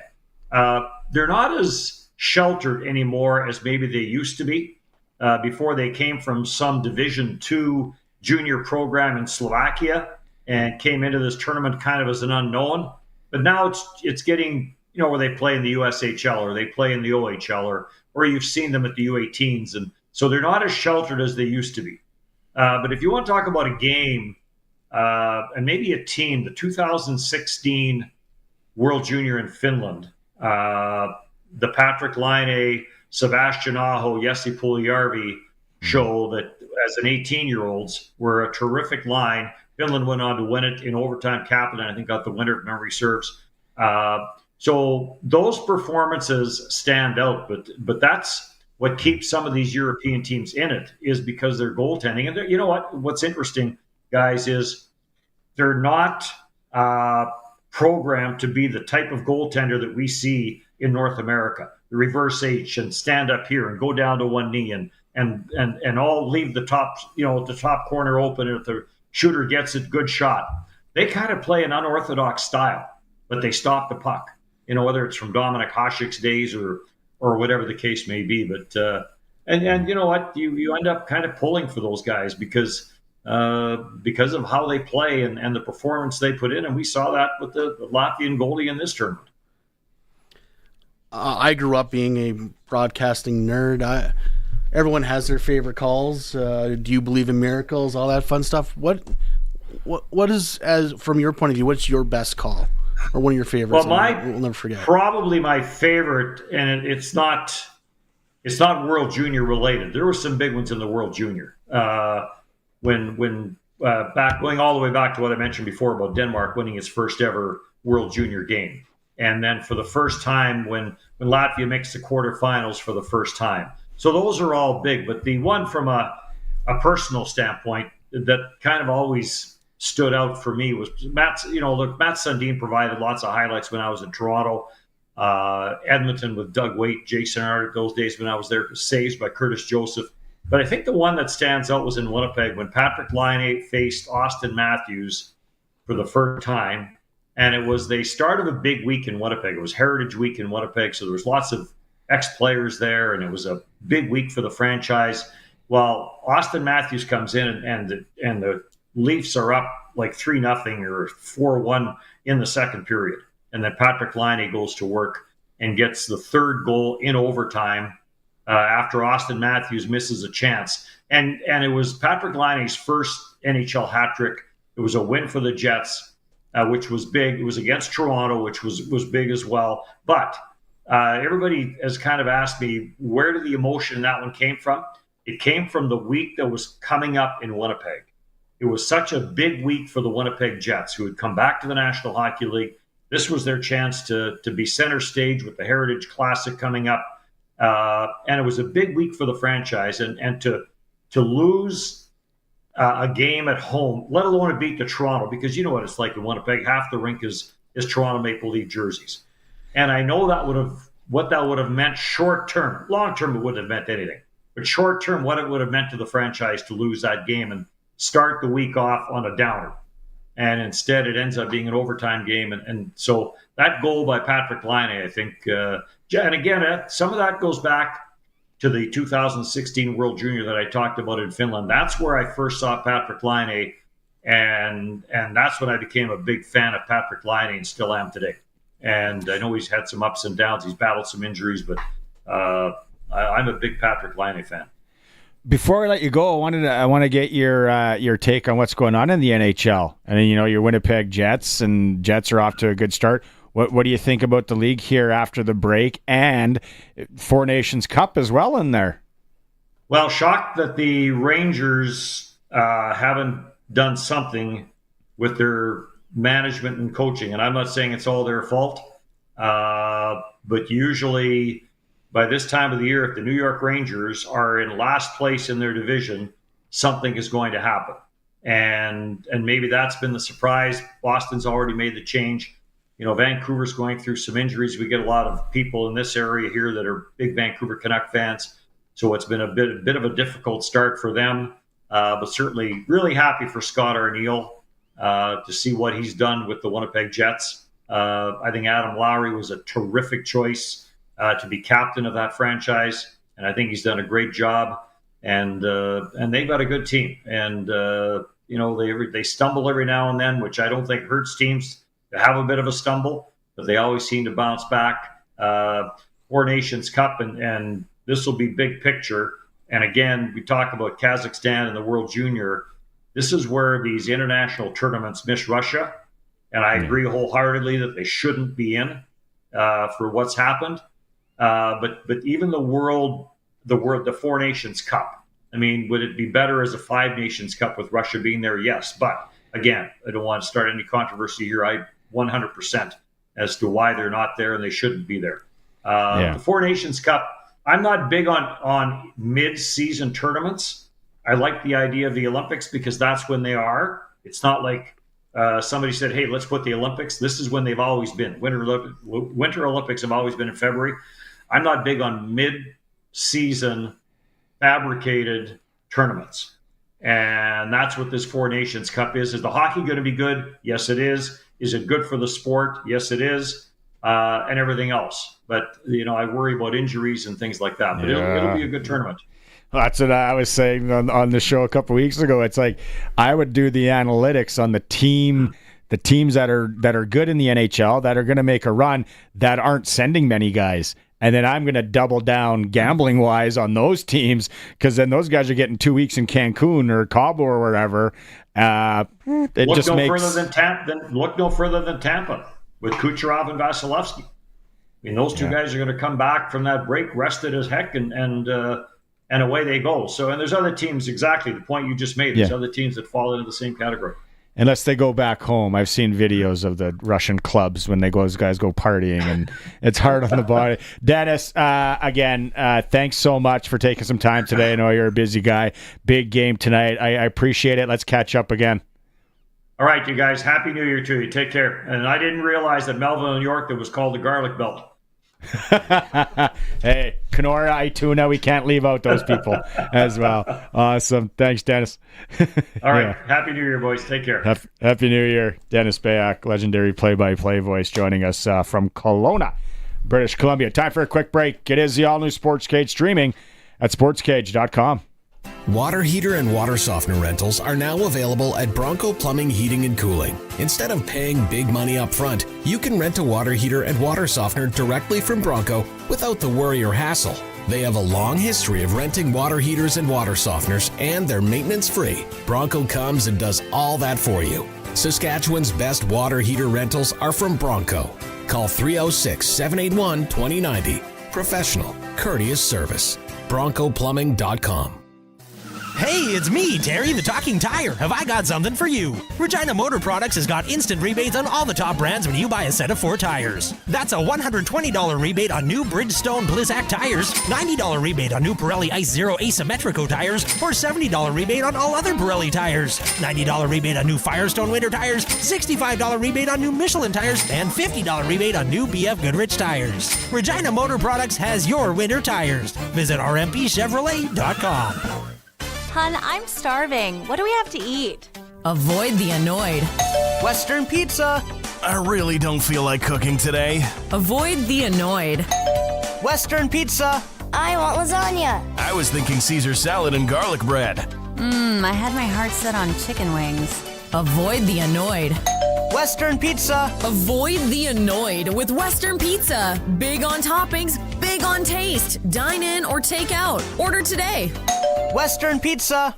The Gleaner S98 is the culmination of a century of unique design and performance, adding more harvest performance through operator comfort, new technology, and simplified serviceability. The Gleaner S98 is a combine designed to propel your business forward. Gleaner's simple design drastically reduces compaction and increases fuel savings. Learn more about the Gleaner S98 at Nick's Service in Emerald Park, or visit them online at nickservice.com. This winter, make sure you have tires that are ready to handle the snowy and icy roads, and get them at Quality Tire. If you don't have winter tires, this is the time to get them. At 7 degrees Celsius, the rubber on all season tires start to harden in the cold. With winter tires, you'll be able to stop sooner and avoid the accident in front of you, and start driving quicker in case the car behind you doesn't have winter tires from Quality Tire.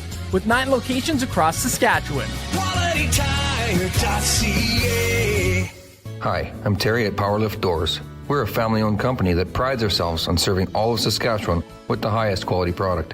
Here at Raymore, I will personally design, engineer, build, and install your hydraulic door to make sure it's done right. From small to extremely large, farm buildings to airplane hangars, new build or retrofit with the least loss of headroom in the industry. Check us out today at sask.powerliftdoors.com or give us a call at 1-888-692-5515.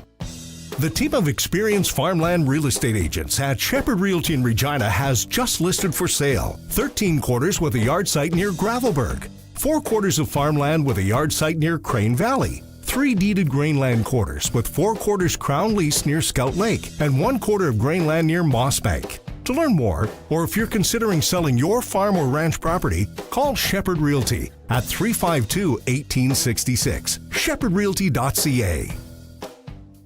Hey, it's me, Terry the Talking Tire. Have I got something for you? Regina Motor Products has got instant rebates on all the top brands when you buy a set of 4 tires. That's a $120 rebate on new Bridgestone Blizzak tires, $90 rebate on new Pirelli Ice Zero Asymmetrico tires, or $70 rebate on all other Pirelli tires, $90 rebate on new Firestone winter tires, $65 rebate on new Michelin tires, and $50 rebate on new BF Goodrich tires. Regina Motor Products has your winter tires. Visit rmpchevrolet.com. Our final sales for 2024 are winding down at 2sauctioneers.ca online auction house in Indian Head. A big thank you to all of our customers that helped make this year another tremendous success for our little company. Our last day here for this year is going to be on December the 23rd. We're going to close for a couple of weeks for the holidays and be back again on Monday, January the 6th. All the best of the season from everyone here at 2sauctioneers.ca online auction house in Indian Head.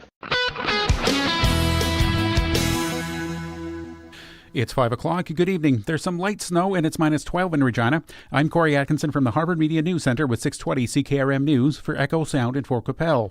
Stay connected with a new cell phone from Echo Sound. Call 306-332-6711. The Saskatchewan government is working to keep the province affordable through the Saskatchewan Affordability Act and annual tax indexation, the province said in a release issued today. Deputy Premier and Finance Minister Jim Ryder says the government adjusts tax brackets and credits every year to protect residents from inflation, with 2025's indexation level set at 2.7%. Ryder says a family of 4 in Saskatchewan will pay no provincial income tax on the first $63,200 of their income, the highest tax-free threshold for such families in Canada. The Saskatchewan Affordability Act also increases personal, spousal, child, and seniors exemptions by $500 annually for the next 4 years. The mayor of Pelly says no one was injured in a fire that destroyed the village's grocery store overnight, calling the loss of the business a huge blow to the community. Trevor Oxtetter says at this point the cause of the blaze has yet to be determined, though they know it started at the back of the building. He asks residents to avoid Main Street if possible, as there's still a lot of smoke in that area. New rules governing the sales of machetes and other long blade weapons in Manitoba come into effect today. Retailers are required to keep the items stored in a way so shoppers can't access them without assistance. Businesses are also required to sell only to adults who can present photo ID and to keep records of their sales for 2 years. The government passed the law earlier this year following a series of violent attacks in Winnipeg involving machetes and knives. Environment Canada's use of Celsius will celebrate its golden anniversary in 2025. The Canadian weather staple put the wheels in motion for a lengthy metric conversion that abruptly ended 10 years after it began. Vancouver woodworker Liam Brownrigg says he is one of many still using imperial measurements daily. He doesn't see that ending anytime soon. I'd love to say, like, oh, yeah, we're totally going to switch to metric just out of some sort of nationalism, I guess. But, like, if ever, like, a client, like, gives me a dimension, like, in centimeters or something, the first thing I do is just convert it and then just deal with it in imperial.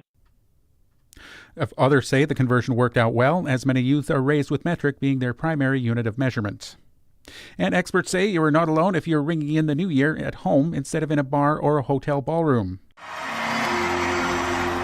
To see ball drop video from Times Square, you'd think that everyone celebrates the arrival of the new year like that. But a new AP North Center poll finds that a majority of U.S. adults intend to spend this evening at home.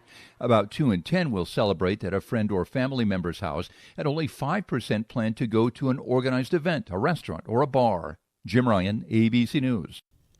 That's your 620 CKRM News. Read more stories from around your community and around the province at sasktoday.ca and 620ckrm.com. Your weather is next. Oh, finally. There it is. Whoa, did you order pizza? No, even better. I called Echo Sound, your SaskTel authorized dealer. Oh, so what'd you order? Well, they have all the top-of-the-line smartphones with all the latest features and so many great plans, man. Oh, nice.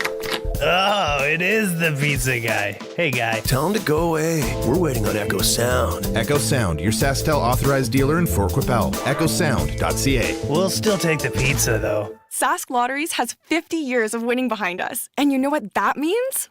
Lots of winning numbers. Numbers like over 1,200 organizations funded and 12,000 plus groups supported. $6 million given away annually in community grants. And the winningest number of all? $1.4 billion given back to the people of Saskatchewan through sport, culture, and recreation. And we're just getting started. Help us grow the next 50. Learn more at sasklotteries.ca. I'm Corey Atkinson with your 620 CKRM Precision Weather Forecast, brought to you by Line-X Regina. Serious protection, killer looks, 1865 McCarra Street. And for Matt's Furniture, visit mattsfurniture.ca. Now here's Precision Weather meteorologist Phil Spivak. Mostly cloudy sky for tonight. Still a couple of flurries around and still a touch of a breeze, so the wind is backing down through the night. We get down to 10 to 20 kilometers per hour by morning. Temperature falling off to minus 20 tonight. That still keeps the wind chill under minus 25, and it stays there through the day tomorrow, starting off 2025 with a partly sunny day. There will be some extra cloud cover during the afternoon, likely dry. The chance of flurries remaining at 20%, mainly at the tail end of the day tomorrow. Any flurries we do get, not significant. We drop off to minus 24 as that daytime breeze settles back down. Quiet weather, in spite of being very cold, it is going to be dry. And we get into temperatures that don't get above minus 20 for a few days. Partly sunny, minus 21 on Thursday. Wind chill around minus 30. Morning wind chills in particular could be pretty chilly, even with a light wind. Mostly sunny sky on Friday, minus 22. Saturday, sunny day, only around minus 20 still. With your 620 CKRM weather forecast, I'm Precision Weather meteorologist Phil Spivak. Across the province at this hour, Saskatoon is minus 12, Swift Current minus 13, Assiniboia minus 13, Broadview Moosomin minus 14, Yorkton Melville minus 13, Estevan minus 14, and Weyburn is minus 13. At this hour in Moose Jaw, there's some light snow. Winds are from the northwest at 19, gusting to 28, and it's minus 12. Regina has some light snow in the area. Winds are from the northwest at 24, gusting to 40, and it's minus 13. For more local news that matters to you, subscribe to the daily newsletter at sasktoday.ca. He's at it again. Matt's sharpening his pencil to save you big money at Matt's Furniture. Now till January 8th, save more with their Boxing Day sale. Save more with the Maytag front-load washer with extra power and 16-hour fresh hold option for $1,349. Or the Maytag front-load electric dryer with extra power and quick dry cycle for just $1,149. Upgrade your kitchen with the Whirlpool freestanding electric range with true convection for just $1,399. Matt's Furniture in Fort Capel, Kamsack, Melville, and Foam Lake, or online at mattsfurniture.ca. When you want the best for your truck, you want Line-X. Your truck has withstood the harshest elements Saskatchewan has thrown at it. Rocks, gravel, rain, sleet, and snow, and left with no chips, no rust. Line-X protective coating keeps your truck's bed liners, rocker panels, and bumpers looking like brand new. Don't settle for Brand X. Go with Line-X. It's serious protection. Come see why everybody loves taking their truck to Line-X Regina for their rocker panels, bumpers, and more. Line-X. Make your truck complete. 1865 McCarra Street. Broadcasting from Century Studios in downtown Regina, Harvard Media presents the all-new Sportscage, where Saskatchewan comes to talk local sports. Brought to you by Sask Lotteries, bringing communities together. Sask Lottery products fund over 12,000 sports, culture, and recreation groups across Saskatchewan. Be a part of the show. Call 1-866-767-0620 or text 306-936-6262. The all-new Sportscage. Streaming at sportscage.com and on the radio at 620 CKRM. Thanks for tuning in on New Year's Eve. Maybe you're out buzzing around, getting some last-minute supplies or anything for the evening. It's Greg McCullough with me today, and Colson and Allen. Also, I got to give a shout-out here. It's not every day that you get a senator listening to the program, but thanks to Senator Denise Batters. She really liked the Eric Lindros interview from earlier. Probably likes the program in general. Fellas, let's be honest. It's been entertaining. We've learned a lot about Moosomin and Greg's mom now, but we just got an update. She drinks white Zinfandel now. Yeah, she had to send me a tip from Mexico that she has upgraded on her wine selection from Strawberry Angel. So she's guzzling it down there like nothing beats a nice Mexican beer with a lime in it. A little bit of Pacifico, yeah. Pacifico, the Sol. Okay, you're drinking the American Mexican beer. Then you got to go Pacifico. You drink local. I like Modelo. Modelo's good. Modelo Negro is one of my favorite Mexican. And then what's the one that they have on tap ever? Dos Equis. Oh yeah. Yeah, although at the resort that we were going to, I don't know.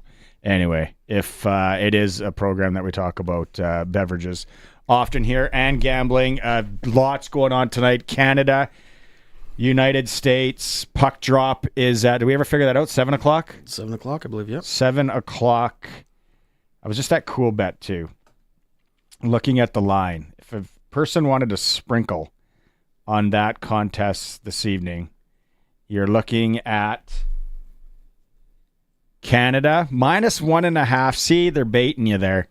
Canada -1.5, 210. They're 118 on the money line. Maybe there's be some prop bets that come out as well. There they are. Over under 6.5. Maybe that'd be the play. I think that's your play. That's a lie. I'm going under. That Canada hasn't scored a lot of goals. That is true, but hopefully this is where they figure it out. But 6.5 is really low, though. The USA is just good. So you mean their goalie's good? Yeah. I mean everything's good. I don't know. We'll have to debate that a little bit more. So no hockey in the area tonight, but there is hockey on 620 CKRM starting at 5:30. So we're off here in a bit. Dante DeCaria is going to have the Regina Pats in Moose Jaw. I guess that is in the area. Sorry to confuse you. Moose Jaw Pats, 6 p.m. puck drop. Nothing in the SJHL is what I meant to say, or in the Prairie Junior League. Lots going on in the NHL as well. Apparently the NHL Winter Classic is being played today. Threw me off. I'm expecting a New Year's Day game. Yeah. I was like, saw highlights. I'm like, that looks like that is being played right now. Well, luckily I don't have anything to do with a sports program. A little bit out to lunch. Let's go out on the Western Pizza guest hotline. Nothing says New Year's Eve with your sweetie like a Western Pizza wheel. Glenn Suter is joining us from over there on the left coast. Glenn, you're hey, are you with us? I'm there here. We are. I'm here. I How thought are you were you? sleeping. Hopefully, no. You know what I thought I'd do? I maybe sprinkle a little on the World Juniors. I heard you debating the over and under, and I'm thinking, yeah, that might be fun. There you go. Cool bet. I can send you even a $50 free play if you really want. So you're all dressed up. Are you going out for a catered affair tonight or something? No, I'll be in bed before the midnight hour, and I used to really get behind the turnover. In fact, I used to say, "I'll see you on the other side" to all my friends or family or whatever. Sounds morbid. It was kind of that big a deal. At 12 o'clock, we turn the calendar over. It's a brand new year. A new start, a way to improve. All those things. As an athlete, I was always thinking, how do I improve? And so it was a big deal. So I always wanted to go out and celebrate, whether that be down at the Roxy in Vancouver or wherever as a kid. Now my kid plays down there. But, yes. I was in the last 4, 5, 6 years, it kind of just became another night. Yeah. Well, that is, it's overrated. And I think for my wife and I, it was probably about 4 years ago where we finally said, screw it. Like, we'd always be like, oh, we're losers. Like, we have nothing planned for New Year's. And you realize when you get to that age, maybe that age is like 25, that, who cares? It's like, it's more of a bigger deal, I feel, in that early bar. And then, Y2K was a wild ride. If anyone that was in the bar scene when that was all going down, because you had no idea what was going to happen. Was the earth going to blow up tonight? I've got a permanent scar from that night. Oh, moving your computer? Trying to get it in a backup generator? Saved a girl from falling on a broken bottle. Oh. The other thing, guys, is it becomes... it's become over the last decade probably so expensive now. Like bars and restaurants used to just add more stuff and not more cost, really. And you paid your $20 to get in or whatever, and then it was your first drinks were free and all that. Now you're paying a ton of money to just go to a regular restaurant. They're increasing prices. So. And I'm not, I hope people go and enjoy themselves and have fun. And if you like to celebrate, go out and have a great dinner and all that. I mean, kick it off in a good way for sure. But I think the cost of living now, and that all weighs into this as well. Your take when you find out that the Saskatchewan Roughriders traded for Jake Maier? A great move. A great move to sort of solidify the spot now. So they know exactly what they have in Trevor and Jake. They know exactly what they're capable of. I look at Jake Maier and I know there's probably a lot of fans going, I I'm not buying in because of the last couple of years. But I look at him and go back, and sometimes we get caught in the moment. I think of the start that Mayer had. First of all, huge shoes to fill when you think about him playing behind Bo Levi Mitchell in Calgary, going in, and fans forget that Ryan Dinwiddie was in Calgary, and Ryan, who is a great evaluator of quarterbacks and understands what the league needs at that position to be successful. You can see that in his years in Toronto. And he was the guy that went out and wanted to get Jake in Calgary and put him on the neg list and get him there. So that's a guy who knows how to evaluate the quarterback position. And Jake's start to his pro career, when he became a starter, his first 3 games, no one threw for more yards. I mean, he threw for over 300 yards in his first 3 starts. No one in the history of the league had ever done that. So he comes out of the gate in a big way. He reminds me a little, not completely, but he reminds me a little of Zach Collaris's, his journey. When you think of his start, he played behind Ricky Ray when he was a rookie. Ricky Ray, again, another big name legend. Then he goes in and has some early success, early wins. I'm thinking about back in 2013, 2015, and, his career is just arrow up all the way. Then he has his injury problems. Now, Jake hasn't had injury problems, so that's where it's a little different. But he has his injury problems and then has to restart. I mean, Zach ends up going to Saskatchewan and plays pretty well there, but then the injuries come up again and people start to question that. So, a combination of guys that started their career in the CFL behind legendary guys, Ricky Ray and Bo Levi Mitchell, guys that started hot. And we could all see, as guys that analyze the game, we could all see that they have the tools to be great. And then both now, for different reasons in some ways, have gone through downs in their careers where it's been a struggle. And certainly the last couple of years for Jake Meyers it's been a struggle. And yet that potential is still there. Now, Jake has to write the final chapter, which would be one day, and not in this coming season or maybe the next 2, but one day to be traded to that team or be on that team that gives him another chance. And then he can maybe take his run like the Bombers. And that's where Zach, has become a Hall of Famer. So, I really look at those 2 guys and I think their journeys are very, very similar and can be. Well, when leading up to this, I had to look up some stats. And if you look at Jake Meyers 2023, 62%, 4,244 yards, 19 TDs, 15 interceptions, quarterback rating 85.2. There's a very good comparison. If you look at Darian Durant in 2009, which was a great year in Rider Nation, minus the end of it, 60%, 4,300, 24 and 21. Like, Darian Durant is the preeminent quarterback of this franchise that's not named Ron Lancaster. Jake Mayer could be that if given the opportunity. So do they sign him for more than 1 year, or do they give him a bridge contract?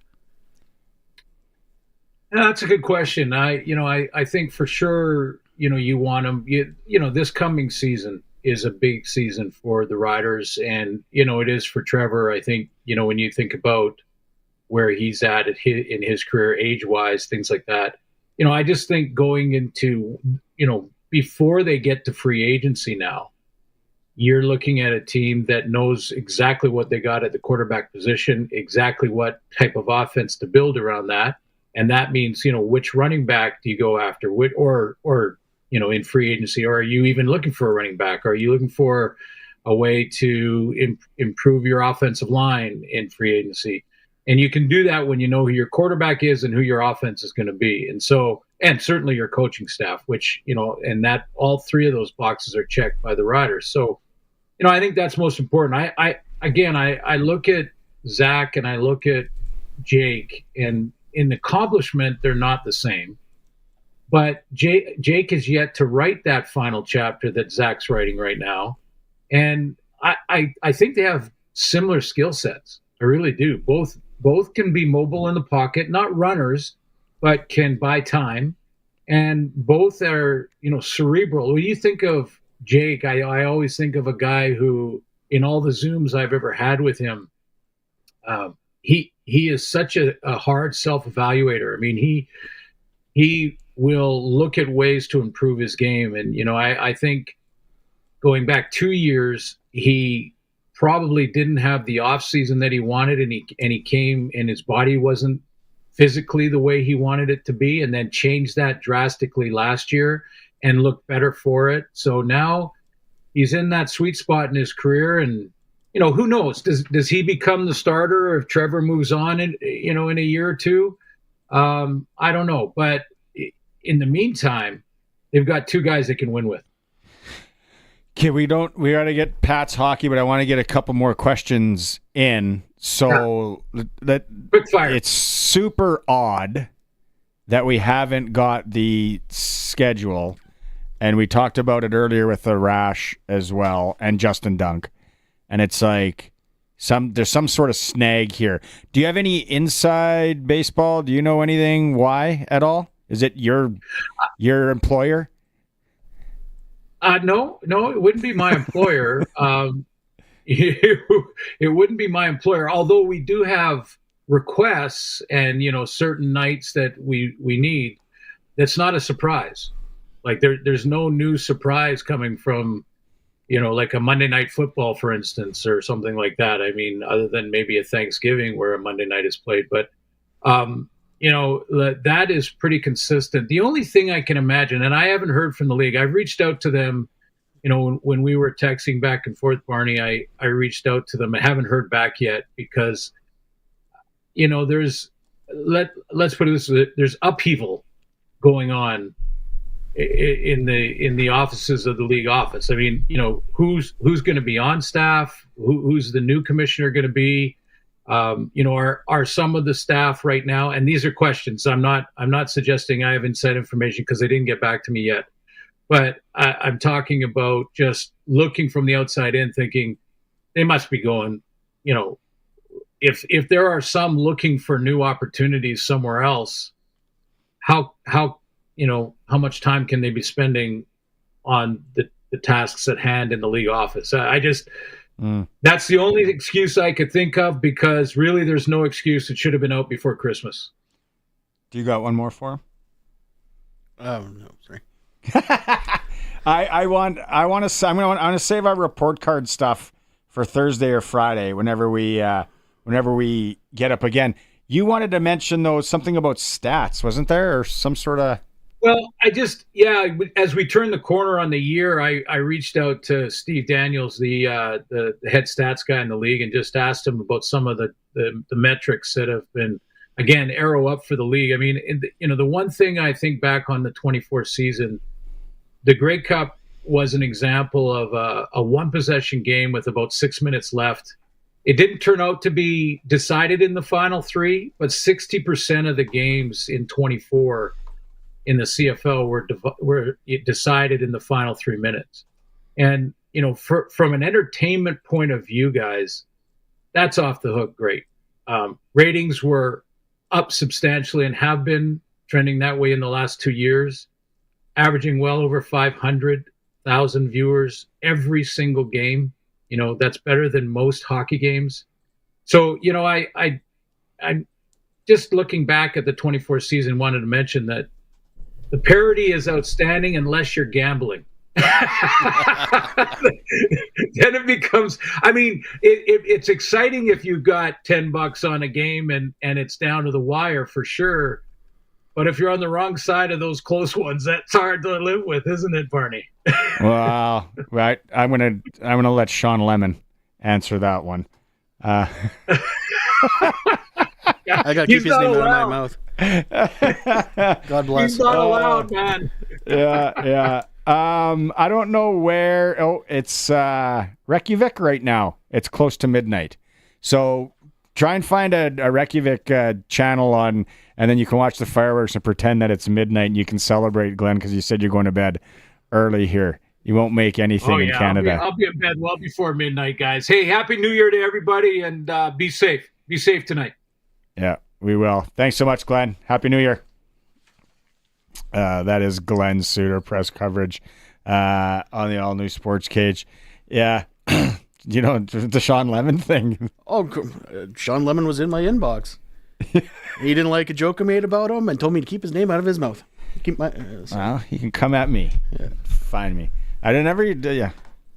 I got a number of different messages on the inbox here that I haven't looked at yet. Maybe one of Sean Lemon. Yeah. Let's take a quick break. It is the Sportscage, streaming at sportscage.com. See them rise. Partial breakaway, right side stops, waits, he scores! Then at Dunlop Ford, Regina Pats hockey is back on your official voice for the Pats, 620 CKRM. Tune in to Puck Drop tonight at 6 when the Regina Pats take on the Moose Jaw Warriors at the Moose Jaw Event Center. Game day tickets are available now from the Pats box office. Don't miss a minute of the action. Listen on air or online at 620CKRM.com. Regina Pats hockey. See them rise. 0% financing on Bronco Sport, 0% financing on Ford F-150, 0% financing on Ford Escapes. You see the trend here? Future Ford has 0% financing on their huge selection of new vehicles. The 2024 has to go, and they need to make sure they have room for all the 25s they have coming. I know what you're thinking. 0%? What else can you do? How about free oil changes at any Ford dealership in Canada and half-price extended warranty? Check out their inventory at futureford.ca or visit them at Future Ford in Melville today. When most people look at windows, they look right through them. When the guys at North Home Windows look at windows, they see a chance to improve the efficiency and comfort of your home. They know old windows are drafty. If your windows are old and drafty, call North Home Windows. They're built in Saskatchewan for Saskatchewan conditions, meaning you'll get the perfect window for your home. And if you call now, you can still book a summer or fall installation. 1-866-362-6525. NorthHomeWindows.ca. The all-new Sportscage continues. You can watch our live stream at sportscage.com and always on the radio. Saskatchewan's voice for local sports, 620 CKRM. On Tuesdays, it is for Saskatchewan Lotteries, main fundraiser for over 12,000 sport, culture, and recreation groups in the province.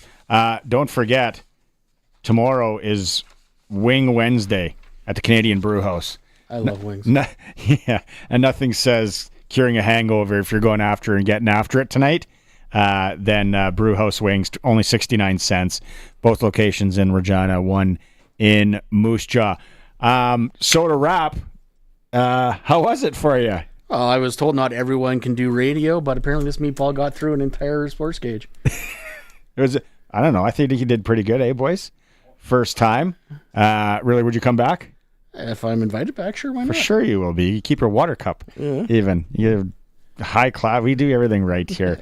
Above the. If there was a report card for the sports cage in Harvard, it'd be top shelf. Okay, so I'm gonna take the bet that you said on Cool Bet here of Boise State to cover. Okay. So you watch that one closely tonight when you're playing board games, Colson.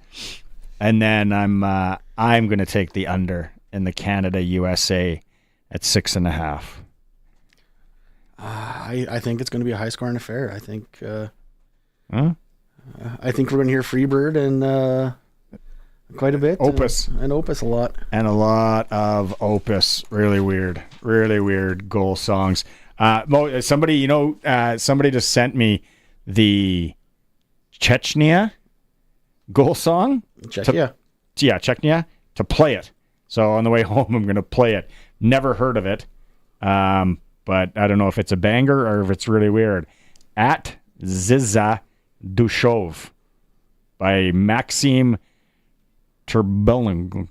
And there's a lot of syllables in there. I'm certain that the pronunciation was flawless. Yeah, the Turbeling family in Chechnya is not impressed with me. Okay, so we have... You're going to come back. It's going to be fun. Greg McCullough from the Piffles podcast. You can catch them just anywhere you listen to podcasts. Sastel Max, YouTube, and anywhere where you get your podcasts. With Alex and Steve. Yes, sir. The fellas. No, it was great. Dante DeCarry is coming up. Regina Pats, Moose Jaw Warriors, ice hockey here on 620 CKRM. Happy New Year. I will be back on Thursday Full 3-hour show. Stay safe out there, and thanks for tuning in. Hun, I'm starving. What do we have to eat? Avoid the annoyed. Western pizza. I really don't feel like cooking today. Avoid the annoyed. Western pizza. I want lasagna. I was thinking Caesar salad and garlic bread. I had my heart set on chicken wings. Avoid the annoyed. Western pizza. Avoid the annoyed with Western Pizza. Big on toppings, big on taste. Dine in or take out. Order today.